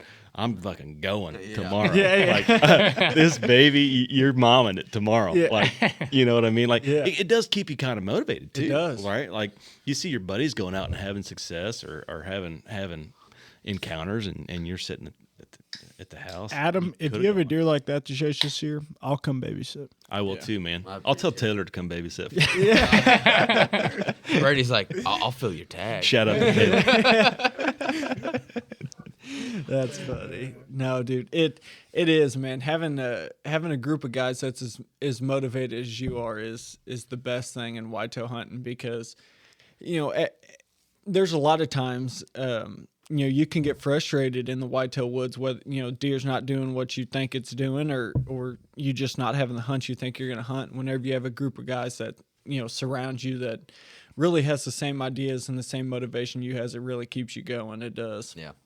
I don't know if I would even hunt if I didn't have people to share it with, to be honest. I'm just now thinking of it like some of the big deer I've shot. If I just came home and just, saw the taxidermist and that's all it was, I don't know, man. I think the story and the people with it would. I think that's the best thing. And whenever I say it, and I've told several people about it, whenever I was young, I couldn't wait to hunt by myself. You had to hunt with someone because you were a youth. I couldn't wait to hunt by myself. And after hunting by myself a few years, it was like, Especially Man. when your dad eats corn nuts and snores the whole freaking time. Yeah, shout out to Adam. Shout out to Adam. Come on, Greg. But I feel like whenever I start hunting by myself, and I enjoy being out there by myself, but once we kind of started videoing and like adding someone else to the tree, and So much better. I don't know, I just love sharing it with someone else, and it's more to hide, but and there's It's pros more. and cons. It's more to hide, but it's more to hide, experience at but the same time. there's Oh, yeah. more. I sit longer. I have someone to talk to if I'm bored, and I have someone. You have double the odds. Yeah, double the eyes. To say Right. like I'm not gonna lie. I probably could have killed the 200-incher if I had someone else with me to say, "Hey, here he comes." I was 13. One of the first years I hunted by myself, and I had 200-incher at 25 yards, and at 11 o'clock in the 11 o'clock in the morning. I wasn't ready. I was young, dumb. Shit, I wouldn't be ready at 11 o'clock in the morning right now either. Yeah. No. I wasn't ready, but if I'd have had someone with me to say, "Hey, get ready, here he comes," and I just enjoy sharing the hunt with someone else. It's saved our ass. I don't know how many times in the last couple of years. I feel like we've almost killed more deer, me and Landon anyways, and me and Spencer this year, hunting together than we have apart, because it's I may be looking this way, Spencer may be looking this way, and every time it's like, hey, got eyes on him, here he comes, get your shit ready. It's go time. I think too, with having a buddy there, and I know there's people out there that are jealous or want to kill a deer for themselves, but if a buddy of mine kills a big deer and I watch it or I'm there, I'm just as happy as if I killed the damn thing myself. I had several buddies up to hunt this year, and they did really good. And every time we were walking up on a deer, man, it was just, I might as well have shot it, Yeah. Oh, yeah. Like, it was just as good. And like, especially, it was so funny. Emily, my wife, hunted by herself for the first time this year on opening night of rifle season. And she's super busy with work. I mean, she works 60 hours a week. She doesn't have time to bow hunt anymore, especially with 3 kids. We're so busy. And so she, finally I was like, hey, listen, we got a bunch of deer coming into this field. Like, go shoot one. Bunch of decent bucks coming up there. And me and Max, my oldest son, were down at the farm. Actually, Moses was down there too. He was down at our main farm, and my grandma or my mom and stuff were watching him. And I was like, Max, let's go get Mom.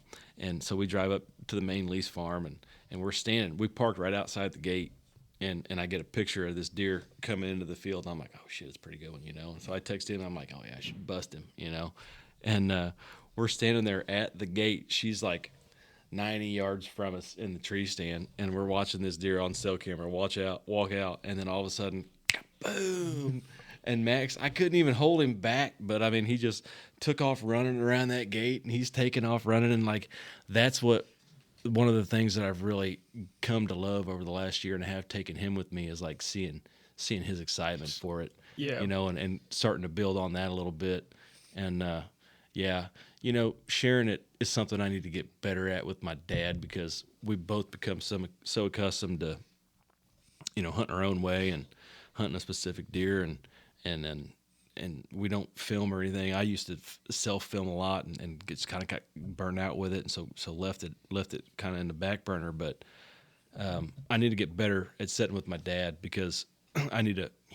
Nobody knows how many more of those opportunities. No, you can have, absolutely you know. not. Yep. So I need to get better about going out with him and hanging out with him in the tree a little bit and spending some time. But I completely agree. Sharing it with a friend or a family member, man, that's the way to do it. That's how me and him elk hunted this year in Colorado for rifle season. And we had my grandpa and my grandpa's brother, so our great uncle, go.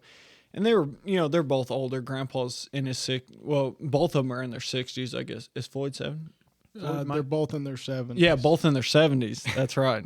Excuse me. But me and him both made it a point a day to sit with them. We didn't care if there's bugling bulls or not. Right. We said we're going to each take a day and we're going to sit with them just to, because in all honesty, it was probably their last trip out there. You're going to get to do that again? Yeah.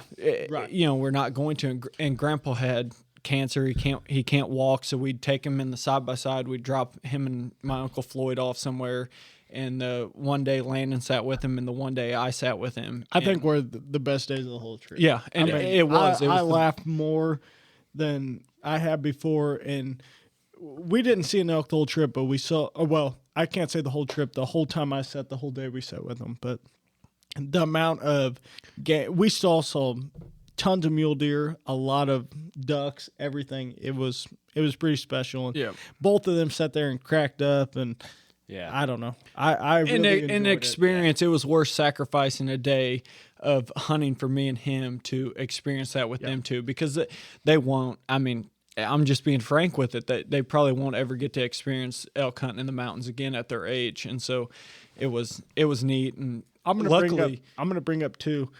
I think having a group of friends and knowing your friends as far as of hunting, and like I just feel like this year with Adam, he killed a deer, or he shot a deer, and we couldn't find it. Called a dog in, and the guy's dog is outstanding. Couldn't find it. And the guy was kind of like, I think your deer's still alive. And I looked at Adam and was like, man, I don't know. What do you think? And he was like, I swear to you, I killed this deer. And I told him, I looked at him and I was like, I probably need to get back to work, but if you tell me you killed this deer, or you by the shot that you had, I'll sit here and I'll look for this deer. Like there's a lot of people out there that come up to me and, show their deer, like what it scores and this and that. And I'm not one to tell anyone that their deer didn't score what it scored. I'm a great kill. Right. But I do trust very few people in this world. And Adam said, I'm pretty sure I killed this deer. And we sat there the rest of the day. And what? I mean, we probably went. Man, it probably was like spaced 40 yards, drop of blood. Yes. 20 yards. Yes. Drop of blood. And I started just inch by inch by inch looking for blood. And even though that dog, I mean, one of the best dogs out there finds. Yeah, he probably found like 30 deer. Finds 30, 40 deer a year. And everyone has off days. Yeah, there's always a flyer too. Yeah, this dog, and Adam did exactly what you're supposed to do. Didn't walk around. Right. Got out, looked for a little bit of blood, knew that his hit was marginal, backed out. We called this dog, comes in the next day. I mean, does exactly what you're supposed to do with the dog. We didn't grid search, didn't walk very far. This dog just couldn't find the deer. And I mean, it happens. There's a lot of things out there. The dog could have had an off day, but whenever he looked at me and was like, I'm telling you, I'm pretty sure I killed this deer. I was like, all right, well, we're going to sit here the rest of the day and we're going to find this deer. And we did. Yeah.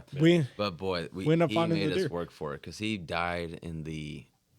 I mean, he's brown, obviously, and he died in a bunch of dead cedars. He's not white. yeah. He died. He died in the thickest stuff you could find. But it's just one moment that we shared, or that I shared with a buddy over That was the awesome. year. When I heard Max found it, when I heard him say, found him, I'm like, no, you did. Yeah. Public land buck too. Yeah, that was awesome. It's just something to share with a friend or like a buddy whenever that I can trust. Whenever they tell me that this is what happened, You're like, that's what happened. that's what happened. There's several people that come up and say, hey, man, look at this 150-inch deer I killed. And I look at it and I'm like, yeah, man, that's a nice kill. But in the back of my head, I'm like, probably 135. not 150 inches.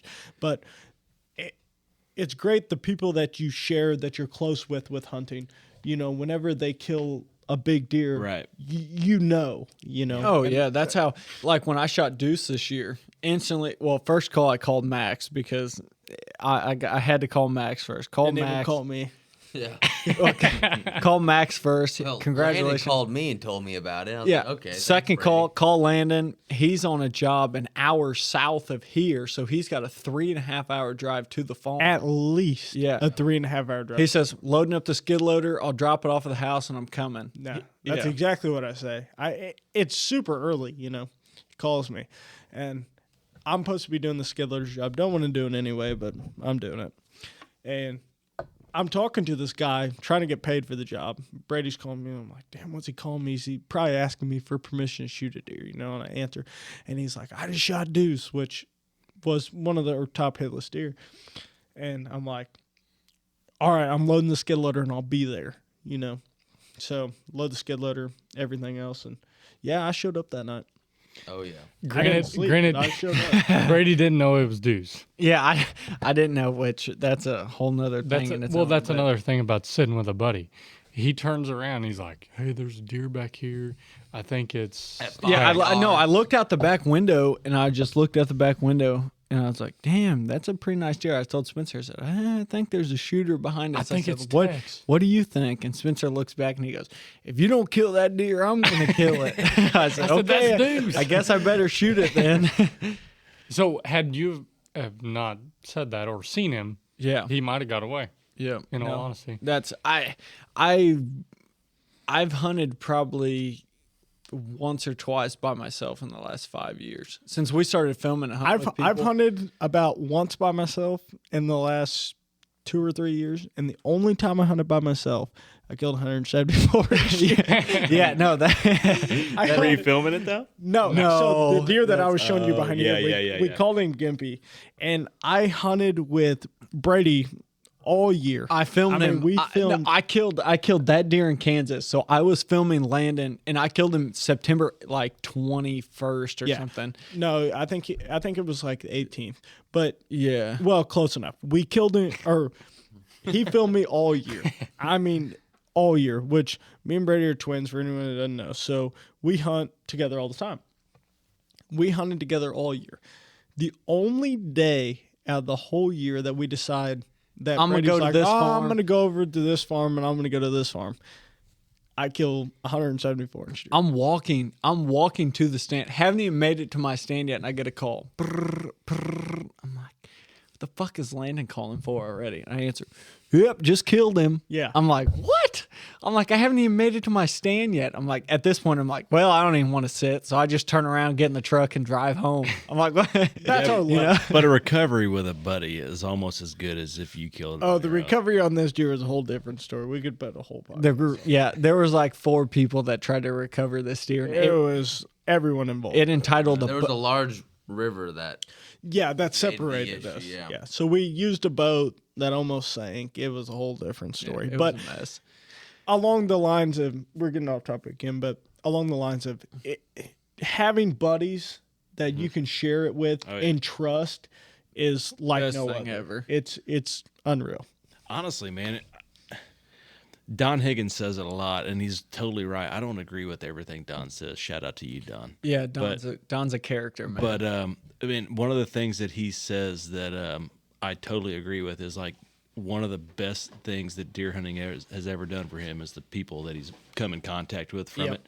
And so, honestly, man, some of the best friends, probably the best friends that I have, are my deer hunting buddies, man. I mean, absolutely. we're just like-minded guys, and you know how that all works out. But yeah, so yeah, this was a great. This is a great year. You know, I killed another deer at the end of the year that wasn't near like this one, but it was fun too. It was a good buck, but yeah, this one it'll be hard to top. Absolutely. So for anyone listening, just kind of to describe the deer mass wise, I mean he's got mass, he's got tine length, he carries his mass so well, you know, throughout his tines. Yeah, I think he had post a 40. picture. Yeah, we'll post Anyone a who picture of wants him. to like Yeah. have an idea of what this deer looks like, go to bed tonight and start dreaming. Yeah, he is a dream buck. He's a mainframe 10. I think he had like 42 inches of mass. He's got a 42 inches of mass. That's Yeah, insane. good. he has like a 9-inch right brow with about a 4-inch split and a couple kickers off each G2 and a little extra here and there. He's just Them brows are handy. Yeah, man, he's everything you want in a white We might tail. have to steal some trail cam pictures from you. Yeah, I've got add to plenty. it. Yeah, I can send. I'll send you guys all the stuff to here we get off. the mass on that deer, the height, like there's a lot of times that people kill deer and say, well, you know, he lacks this, or if he only had this. Right. But the only thing that deer's lacking is a drop top. Yeah, he's not missing much. You He ain't know, missing a whole lot. it was hard to take a bad picture of him. That's for sure. No. Yeah, that's what the funny thing was. That's a stud. Whenever you had messaged me, the first thing that I noticed was your profile picture, and your profile picture was that deer, and I looked at it and I was like, yeah, that's a big fucking deer. He's coming on. Yeah, I was like, okay, here we go. Let me ask you, prior to this deer, and this deer scored 187. Mid 80s, yeah. I haven't had Mid-80s. him officially scored yet. What was your biggest deer prior to this deer? I killed a 175 in 05 with my rifle, and I've got 3 in the 60s with my bow and a few in the 50s. Ooh, yeah. So man, you're straight up That's killer. tough. Yeah, I was gonna say that's hard to beat, especially with a bow. You start talking in Missouri, anyways. Any deer to me in Missouri, any deer over you break that 55, 60 mark, man. You're they're you're good. talking good deer. So the only thing you're missing is a 90s and a 200. Working on those, and so that 193 that my buddy killed Me in too. 22, I had that deer. I hunted him September 18th and had him at 75 yards. This deer comes out and beds down in my bean plot at 75 yards from me, and I was like, gosh. I knew for some reason when I set up that night, I knew I was, and it was a pre-hung set. But I knew when I got there, I was like, man, something's just a little off. Couldn't tell what it was. And anyway, deer comes out just out of range and wait for another northeast wind. It was 11 days later. And so like 4 days before that front came in, I went in a rainstorm and moved a stand to where it was like 30 yards downwind of where this deer had come through on the last northeast wind. And get in there that night, get set up. I mean, and I was self-filming that year because I thought I might be able to get that deer on film, and I got some really big deer come through that night, a couple in the 50s that I let go. And I'm like, where is he? Where is he? Where is he? Well, it turned out he had gotten shot about 30 minutes before that. Oh man, That's terrible. And it sucks that I didn't get him, but man, the guy that got him drove up from Orange Beach, Alabama 3 different times that year, had 90 hours of drive time. that's wild. 90 Wow. hours of drive time alone, and then finally killed that deer on his 3rd trip up. So he deserved it. Yeah. Absolutely. What was it like whenever to recover it with your dad? Did he help you load it up, and did you have a side by side? Yeah, we had side by side. Yeah. We put him in the back of the side by side. Yeah, that's exciting. Yeah, it was fun. Hold my bear. Yeah. Yeah, there wasn't. Yeah, there was the beers were put down at that point. He was big as the biggest, probably one of the biggest bodied deer I'd ever shot. Yeah, couple of those pictures, the trophy pictures, really show his body size, and he is. Yeah. We didn't weigh him because we're bad about that, but I would say this deer was every bit of 270. I mean, he was a giant. That's Yeah. how my deer was this year. Me and Brady had to dig him out of the deepest ditch on the farm. Oh, he was I in bet a trench. I think my deer ended up weighing like what it weigh 290, 300. I haven't got the teeth back yet. We pulled the incision Yeah, teeth out. Of the I kept front. mine because I want to send them in. I you? haven't sent them in yet. We sent mine in, and mine was a 9-pointer, but the 9th point was an inch long. I bet it. Well, I scored at 176 inches as a mainframe 8, basically. My God, And so I don't have the horns with me to show the taxidermist, but it was a stud. that is a giant 8. It was a stud. We had seen him the week before, and I didn't trail cam wise. He looked big, but I didn't realize how big he was until we The seen him. body on him was insane, and he fell in the. We have some deep ravines up on our farm, and end up falling in the deepest ravine around. Oh, fun. Me and Brady, Imagine that. yeah. Like, weren't his antlers Yeah, no, Stuck his in the antlers. ring. Yes. To put into perspective for the listener, the amount of how steep it was, his antlers were touching on each side of the hill. yeah. Oh my God. It was wild. So me and Brady I dug him still out. remember the photo that he sent me. And Yeah, where he's touching. sticking out So there. I might have it on my. me and Brady drug him out for a little ways, but I didn't gut him at all because I wanted to see what he'd weigh. But weigh, me and Brady both loaded him on. We needed you, Adam. You probably could have picked him up yourself. Give me a but call, yeah. it took me and Brady. We were struggling. That was like the second buck I killed this year. Died in the hugest ravine on the farm, and it was a It never struggle. fails. That's just my luck. But just a huge body deer. Now I'm very interested to see what the teeth come back. I'm guessing 5.5. I think it's gonna be 5. I'm hoping even older. But Score wise, that's a world class 8. I mean, you're talking 170-inch 8. he was a bruiser. Yeah, that's a giant. That's a dream buck. Like I've been searching for years to find a 160-inch 8 because that's like kind of my next bucket list buck is a 160-inch 8. And they're unheard of. They're just hard to find. No, yeah, they are. And I'm a sucker for big 8-pointers. Oh yeah.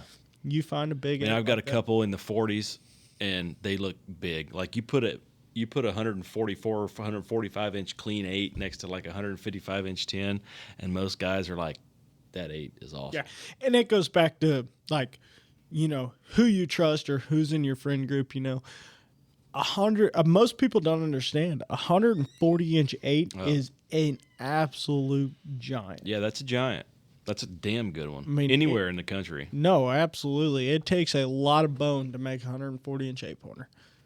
It does. But I'm going to ask you, was this deer, did you think he was like bigger than he was, or what was I probably had 1,000 trail camera pictures of him this summer, so I had a really good idea of what he was? Of every angle, and I was putting him right around 180. Were you?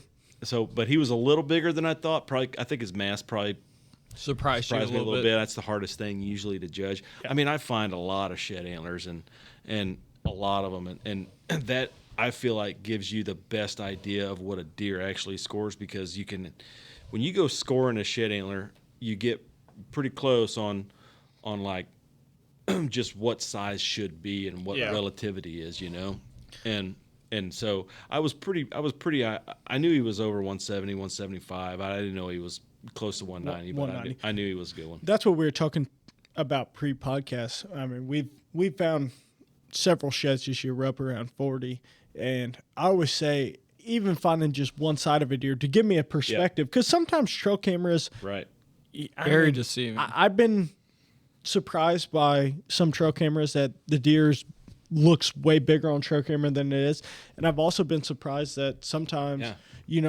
a deer's a little bit bigger than I imagined it was. So by finding a shed, especially between our 2 and 3 year olds, 4-year-olds, it really gives me a perspective of how big the deer was and what I can expect for next year. Right. So yeah. No. But without you finding any sheds, it was just kind of... Man, I was totally in the dark on this deer. That was the craziest part. Like, I just knew that I had to get him killed quick, and thankfully it happened, and there was it was a lot of luck plays into something like that. I mean, you can be the best hunter in the world. You a lot of luck plays. Got to into have that. some luck. Yeah, absolutely. So, and I don't have it. Yeah. It'll come around. Especially early season. Yeah, it'll come around next year. So going into this year, do you have any deer that are going to give him a run for his money? Yeah, I don't know. I mean, it's always a crapshoot. I mean, hell, this deer put on 30 inches, so any random 150. No, I shouldn't say random. Any 150-inch deer could very easily do it. Absolutely. Yeah, absolutely. There's some good ones. We killed 1,100 inches of antler out of that valley this year, so there's going to be a little bit of rebuild out of it. Yeah. Where's this farm at? But we. There's always. I mean, deer are a renewable resource, So I mean, they're coming back, but we do a lot for supplemental feed in the winter. I mean, we went through probably 40 alfalfa bales this winter. I mean, we supplement them as good as we can, and we try to get them. Yeah, we try to get them there. Well, I'm going to try. I mean, I'm trying to top him, damn sure. Absolutely. But I don't know that I will. Not this year for sure, but I hope you do one day. Yeah. Me too. Is your boy going to be youth hunting this year? You're going to wait one more year probably. I'll probably play that by ear. We'll see how turkey season goes this year. We'll see how he likes that little 410. But so you do plan on taking him? I'm gonna take him. And at least have him in the blind. And I've got the crossbow too, so he can shoot the crossbow. Yep. I will probably definitely take him out to try to shoot a doe or something with the crossbow this fall. I mean, he's especially after a summer, kids grow so fast. So between just turning 6 and being another 6 months down the line here, when bow season comes up, I think he'll be able to handle the weapons a little bit better. I think he'll be in it. And I have a 10-year-old daughter who she'll be 11 in August, and she loves going with me. I'm not sure she wants to pull the trigger yet, which is fine. Yeah, it comes with time. Yeah, and I'm not sure she'll ever want to pull the trigger, and that's fine too. But yeah, I'm gonna do my best to pass it on, man, because I was that little kid once. You know, Absolutely. I was the kid that didn't want to be left behind and wanted to always go, and I wanted to see how a deer got cleaned and field dressed and all that shit. You know? I don't think that I was ever like disgusted about anything. I was that kid that was always interested. I was in kind I of was what was into going everything, on. and I don't think I killed my first deer till I was 9 or 10, even. And I mean, there's 6-year-olds out there killing deer these days. Yep. But I was that kid that was like into it all. Right. Yeah, and one thing we did this year, and I think we're going to do it, many years in advance, is we do a lot of film work for the National Deer Association. Well, they put on a Field to Fork event. Well, it's where they take grown, adults who have never touched a rifle, never have hunted, and I think they had like 21 or 2,200 people sign up this year for it, and they handpick like, what'd you say, 20, 15, 20? I don't know exactly the draw process and how many people had signed up. Maybe you do, but I don't really know. I think how they many said they people had right around sign 2,000 up. people sign up. But they pick around, which in our chapter, or I should say area, is one of the larger groups. They do it. They put it on in several different areas. So there is a local one around here then. Yeah, yeah, yep. And it's held in Jamestown. Yep. And so I think there was 15 or 16. Each hunter is given a mentor, and we spend a day basically going over gun safety, all of that. Some people have shotguns before, some people haven't, and this was our first year doing it, and I loved it. There was awesome. there was a lot of people that hadn't even touched a gun. It's kind of like the conservation's way of promoting the apprenticeship program. Yeah. Yep, absolutely. We did it. We did it in antler this season, so we were only shooting does. Right. There's a few generous. Was that the early or the late? The late. The late So there was a few generous people that allowed us to hunt their ground. We were hunting good. Yeah, We were hunting very good yeah, ground. very good Everything was box blinds. We weren't hunting ladder stands. We were right. hunting rednecks, muddies. And a lot of that also benefited them to help their doe population. Sure. This was a big time farmer. Had very good. He left a little bit of standing crop and different things. You were going to see deer. Yes, absolutely. Yep, 100%. And it was amazing.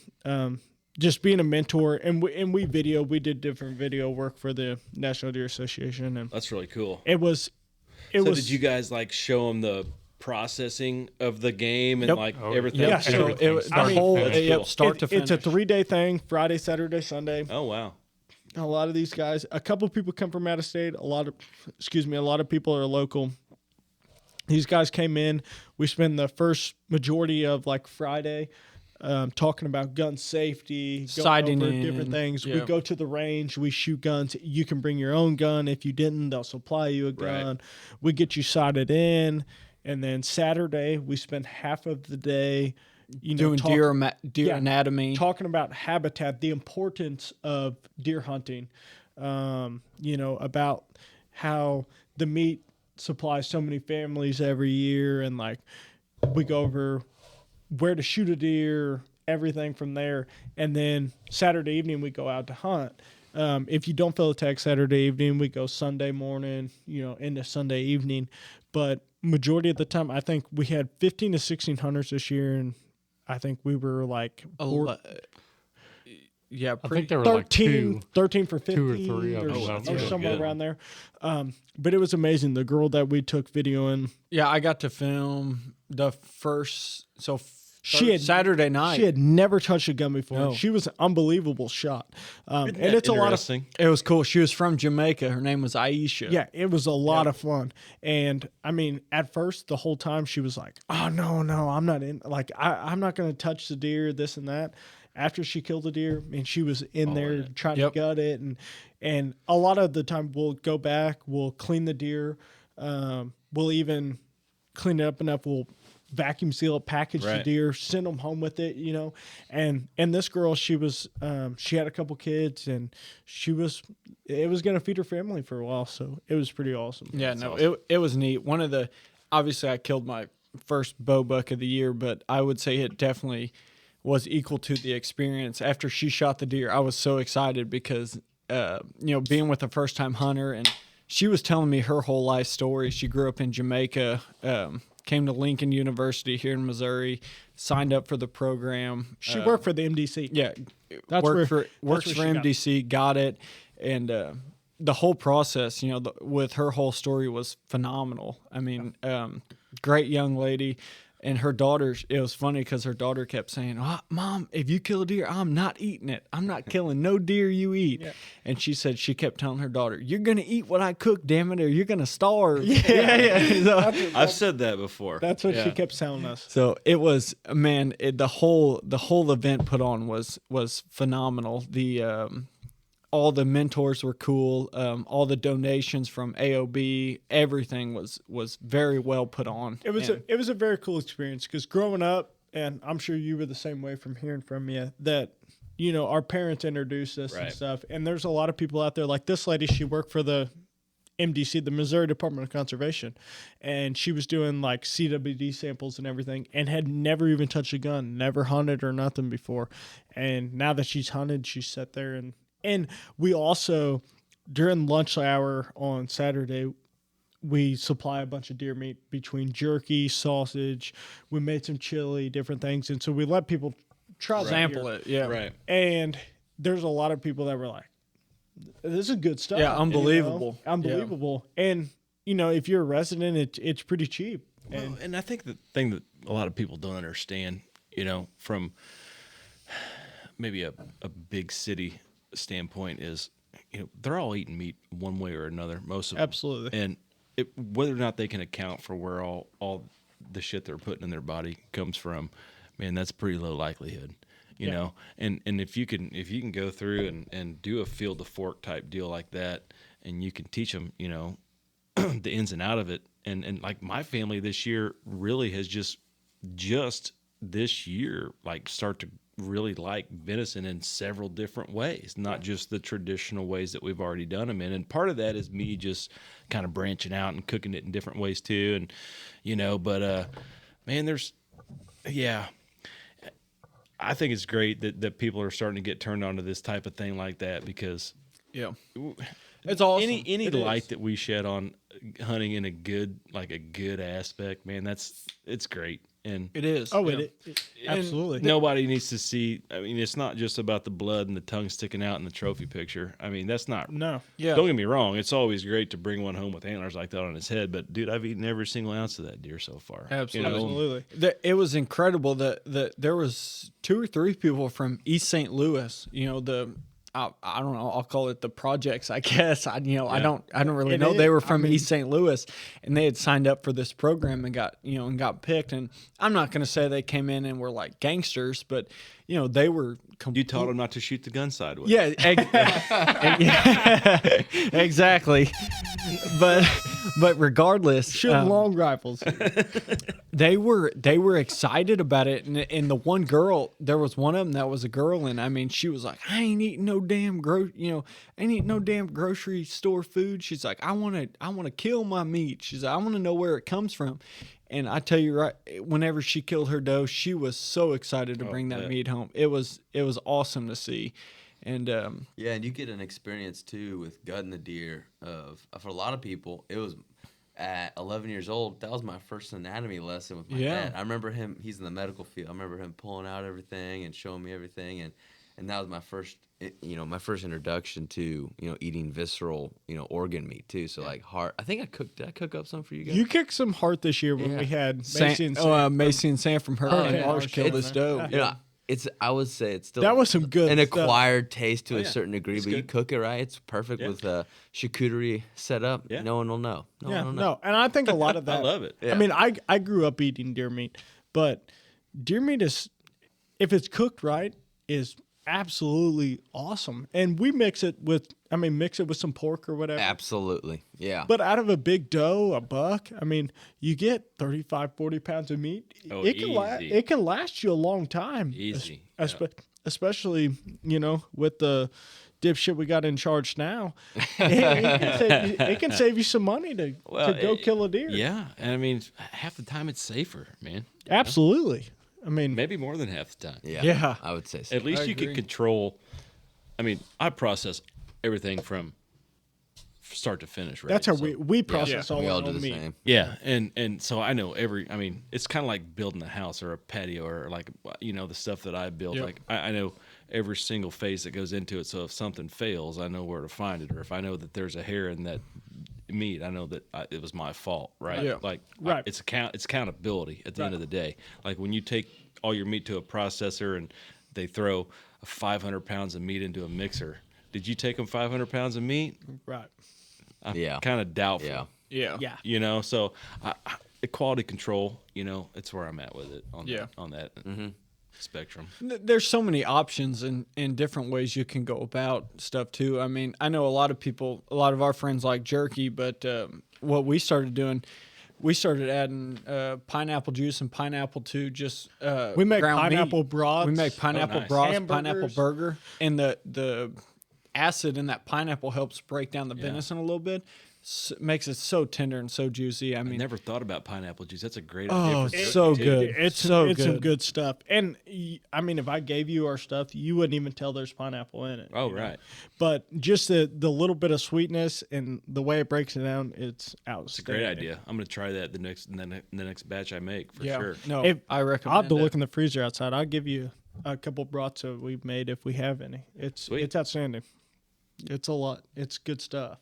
But Oh yeah.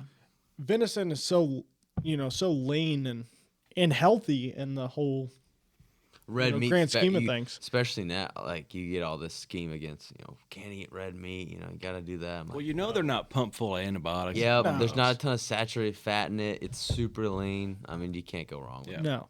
I mean, they've been eating beans and turnips for a Plus, while. plus there Absolutely. is it's way more fun to shoot a deer than a cow, right? Oh, And not that I've ever shot a cow, but like if there was a deer standing in a field with 180 inches of rack on its head and a cow standing in the field, I would shoot the deer. I know a lot of people would probably be like, "I'm taking that fucking cow Yeah. home and I'm Give me eating that rib." fillet.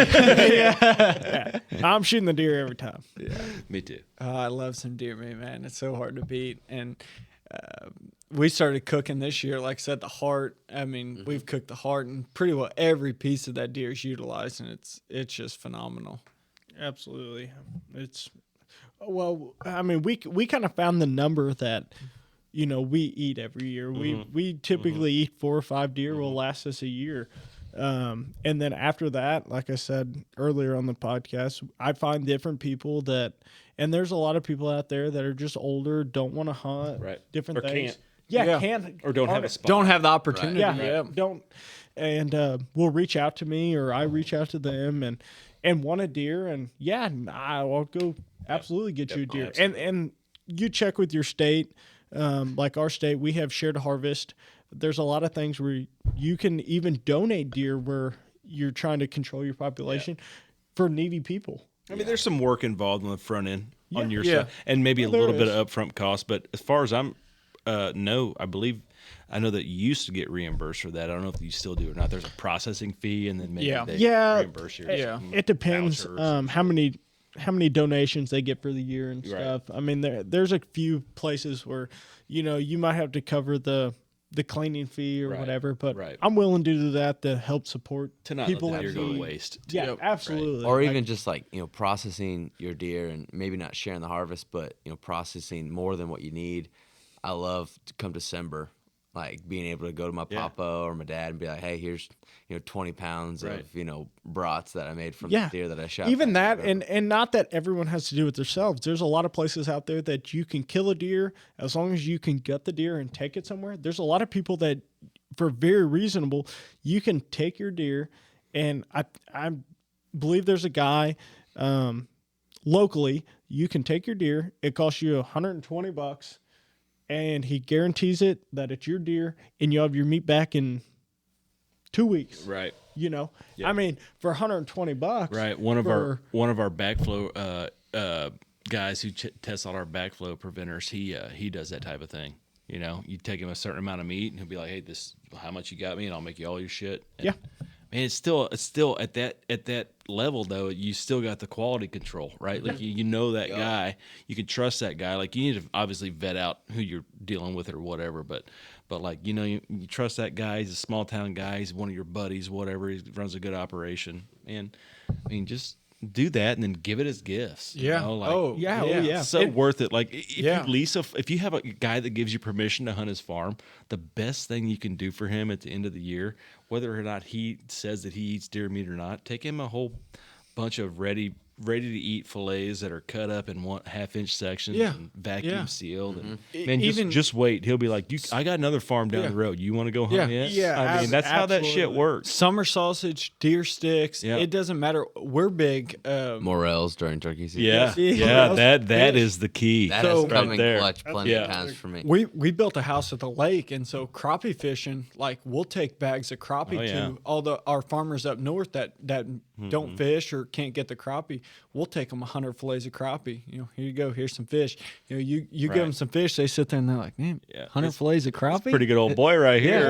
Yeah. Okay. Absolutely. And you know, before they know it, and that's how we've hunted our, you know, the permission and the leases we have, you know, every year we're like, hey, here's a couple hundred crappie fillets, and they look at you and they're like, yeah, you know, it's like they just gave you $1 million. This kid ain't bad, so Right. roll. Right. I might let him keep hunting this place. Yeah. So it's There's ways to give back. You Absolutely. know? I mean, Absolutely. it just, you know, if somebody's nice enough to let you hunt their ground, and even if you have to pay them a little bit for it, man, like, just give them an appreciation bonus at the end of the year, you know, kind of like an employee, you know, like give them a little bit of a kickback at the end of the year. Like they're gonna take care of you at the end of the day. And we try and make it a point every time, you know, whether we go and ask permission for a property or it's a property we've hunted before, we always say, hey, is there anything we can do? Is there any trees you want cut up? Is there any yard work you want done? If there's something, Any roads that need to be repaved. Don't let them. Yeah. Don't let them see your skid steer up there. They'll have all kinds of shit for you. to do. Adam. Adam. My skid loader's still at his house. All right. It's taken care of. You know, and we do go, we try and go above and beyond to every landowner. And you know, Spencer's the same way. This year he asked his landowner, he said, you know, is there any way you can take 40 acres here? Can you take 1 acre? He said, I'll give you, you know, 10, what'd you give him, 10 or 15 round bales? 10. Yeah, you know, from his grandpa bales, he said, I'll give you, 10 round bales if you will just give me this 1 acre to plant a food plot. Yeah. It worked phenomenal. I mean, there was... Hey, the bartering system has been in place for centuries. Yes. I mean, and it still works to this day. And it doesn't hurt to ask. I mean, Yeah. worst case scenario, the guy says, I don't think so. Well, that's Probably worth more than an whenever I American talk. dollar right now. Probably Yeah. so. yeah, no kidding. Whenever I talk to you two, I was like, you know, what's the worst you can say is no, and I get to keep hunting it. Right. I mean, yeah. Yeah, Yeah. you just never know. And obviously, And in he your went for case, it. it worked great. Yeah, you know, your grandpa was doing it anyway, so you switch him some round bales, and you know he It's all got about it. who you know. Yeah, he got a really good deal. You got a really good deal, and everyone was happy, and you kind of went about it. So you know, we wheel and deal a lot with, a lot of people, and it's random stuff, whether it's round bales or some crappie fillets or whatever it is. We People always see value in random things, you know. Yeah. And I mean, if you can identify that value, then you just get your foot in the door. and that's It's what's- not always about money. yeah. Right. And that's what's nice. I'm sure People you know, like a handshake nowadays. You know what I mean? Yes. I mean, some guys. Thanks for asking permission before you got on my property. You know, like, I was going to go on it anyway.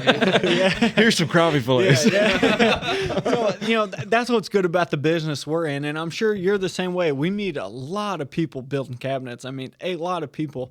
And, you know, I'd be a fool if every time we didn't go put in a set of cabinets, I asked the people, you know, you got 5 acres here? Right. You got 50 acres here? What are they going to? Worst they could say. Yeah, you right? hunt? Oh yeah, my grandson hunts, or oh no, I hunt. But I'm telling you right now, every now and then someone says, no one hunts it, whatever. And we said, you mind if we hunt? Yeah, hell, give me a call. Yeah. Give me a shout. I don't care.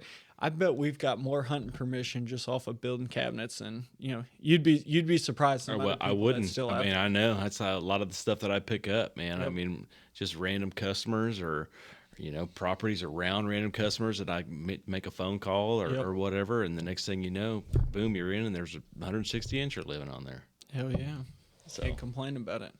No, can't complain about it at all. I'm Running. gonna ask you another question. Is that the biggest deer that's ever came off the farm? that farm, yeah, yes, I would say so. I found a shed, the first shed I ever found when I was a kid, and I can't confirm that my dad didn't plant this for me, but, because I was a little bitty shit. But it was the only 80-inch shed I've ever found, and it had a big can opener drop tine off of it. And that, I don't think that deer ever got killed. But there's been several 170s, but yeah, I don't think there's been an 80s buck killed off there until now. There's been some bigger ones that probably lived and passed through there, but I don't think we kill one better than that. That's awesome. Yeah. It was fun. It was a hell of a year, man. Yeah, absolutely. Hopefully, for years to come, whatever, hopefully you can top it. Hopefully. You set the bar high. Yeah, next year we'll have another podcast. We'll line you up. Yeah. We'll know that you've already killed one by then. No Hopefully we filmed pressure. it. No pressure. We'll book you down. Yeah. Hey man, I might dust the video camera off and try to self-film one next year. Yeah, Oh absolutely. yeah, man, you ought to do it. But if you don't, give us a call. yeah, I'll say Yeah, nothing. reach out to us. Yeah, Half the say time. nothing else. You ought to I I give will. us a I call. I will, on man. If I'm on one next year, I would love to have a big deer on film again. I've self-filmed a couple. I have a couple kills on film, but I've never killed one with another guy in the stand. So that'd be kind of fun. Yeah, man, absolutely reach out because we're always down to, as a group, we sit there and every weekend we say, hey, who's got the best chance of killing a deer? And we kind of Right. send cameraman here, cameraman there. But you ought to reach out next year because if we got the opportunity, we'll definitely. Yeah, absolutely. And then come we down. can make another bush light pyramid. Yeah, I'll say I was just counting a minute. I was just counting a minute ago, looking at it. We're about 27 out of 30, if my count's right. So I feel like I contributed quite a bit to this. Right before I came over, I was like, do I buy a 24-pack or a 30-pack? I'm like, I better get a 30-pack. I don't know. yeah. We're It's from only the Tuesday night. we're from the Midwest. Normal Like, Tuesday. Yeah.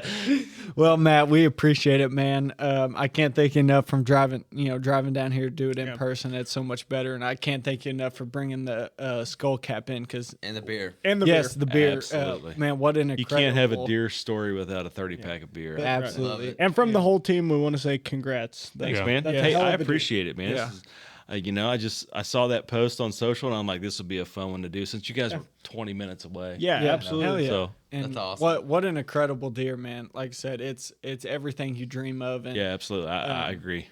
Yeah, we all dream of that every day. We go to bed, and hopefully one day we kill half of that. Yeah, or Spencer kills half of it. All right, we appreciate everybody listening to the show. We're running up on about 2 hours and 10 minutes. So, as always, we are powered by HLRBO. If you're looking for hunt and lease, check them out. Right, Spencer? Oh yeah, they He got loves it everywhere. everything about them. Everything. Spencer's going to go verify a couple properties this weekend. That'd be Hopefully great. look at some of them. Let us know if we need to get that lease. Yeah. Check out HLRBO.com. And other than that, wrap your tag around the main beam. We'll see you on the next one. Peace out, y'all.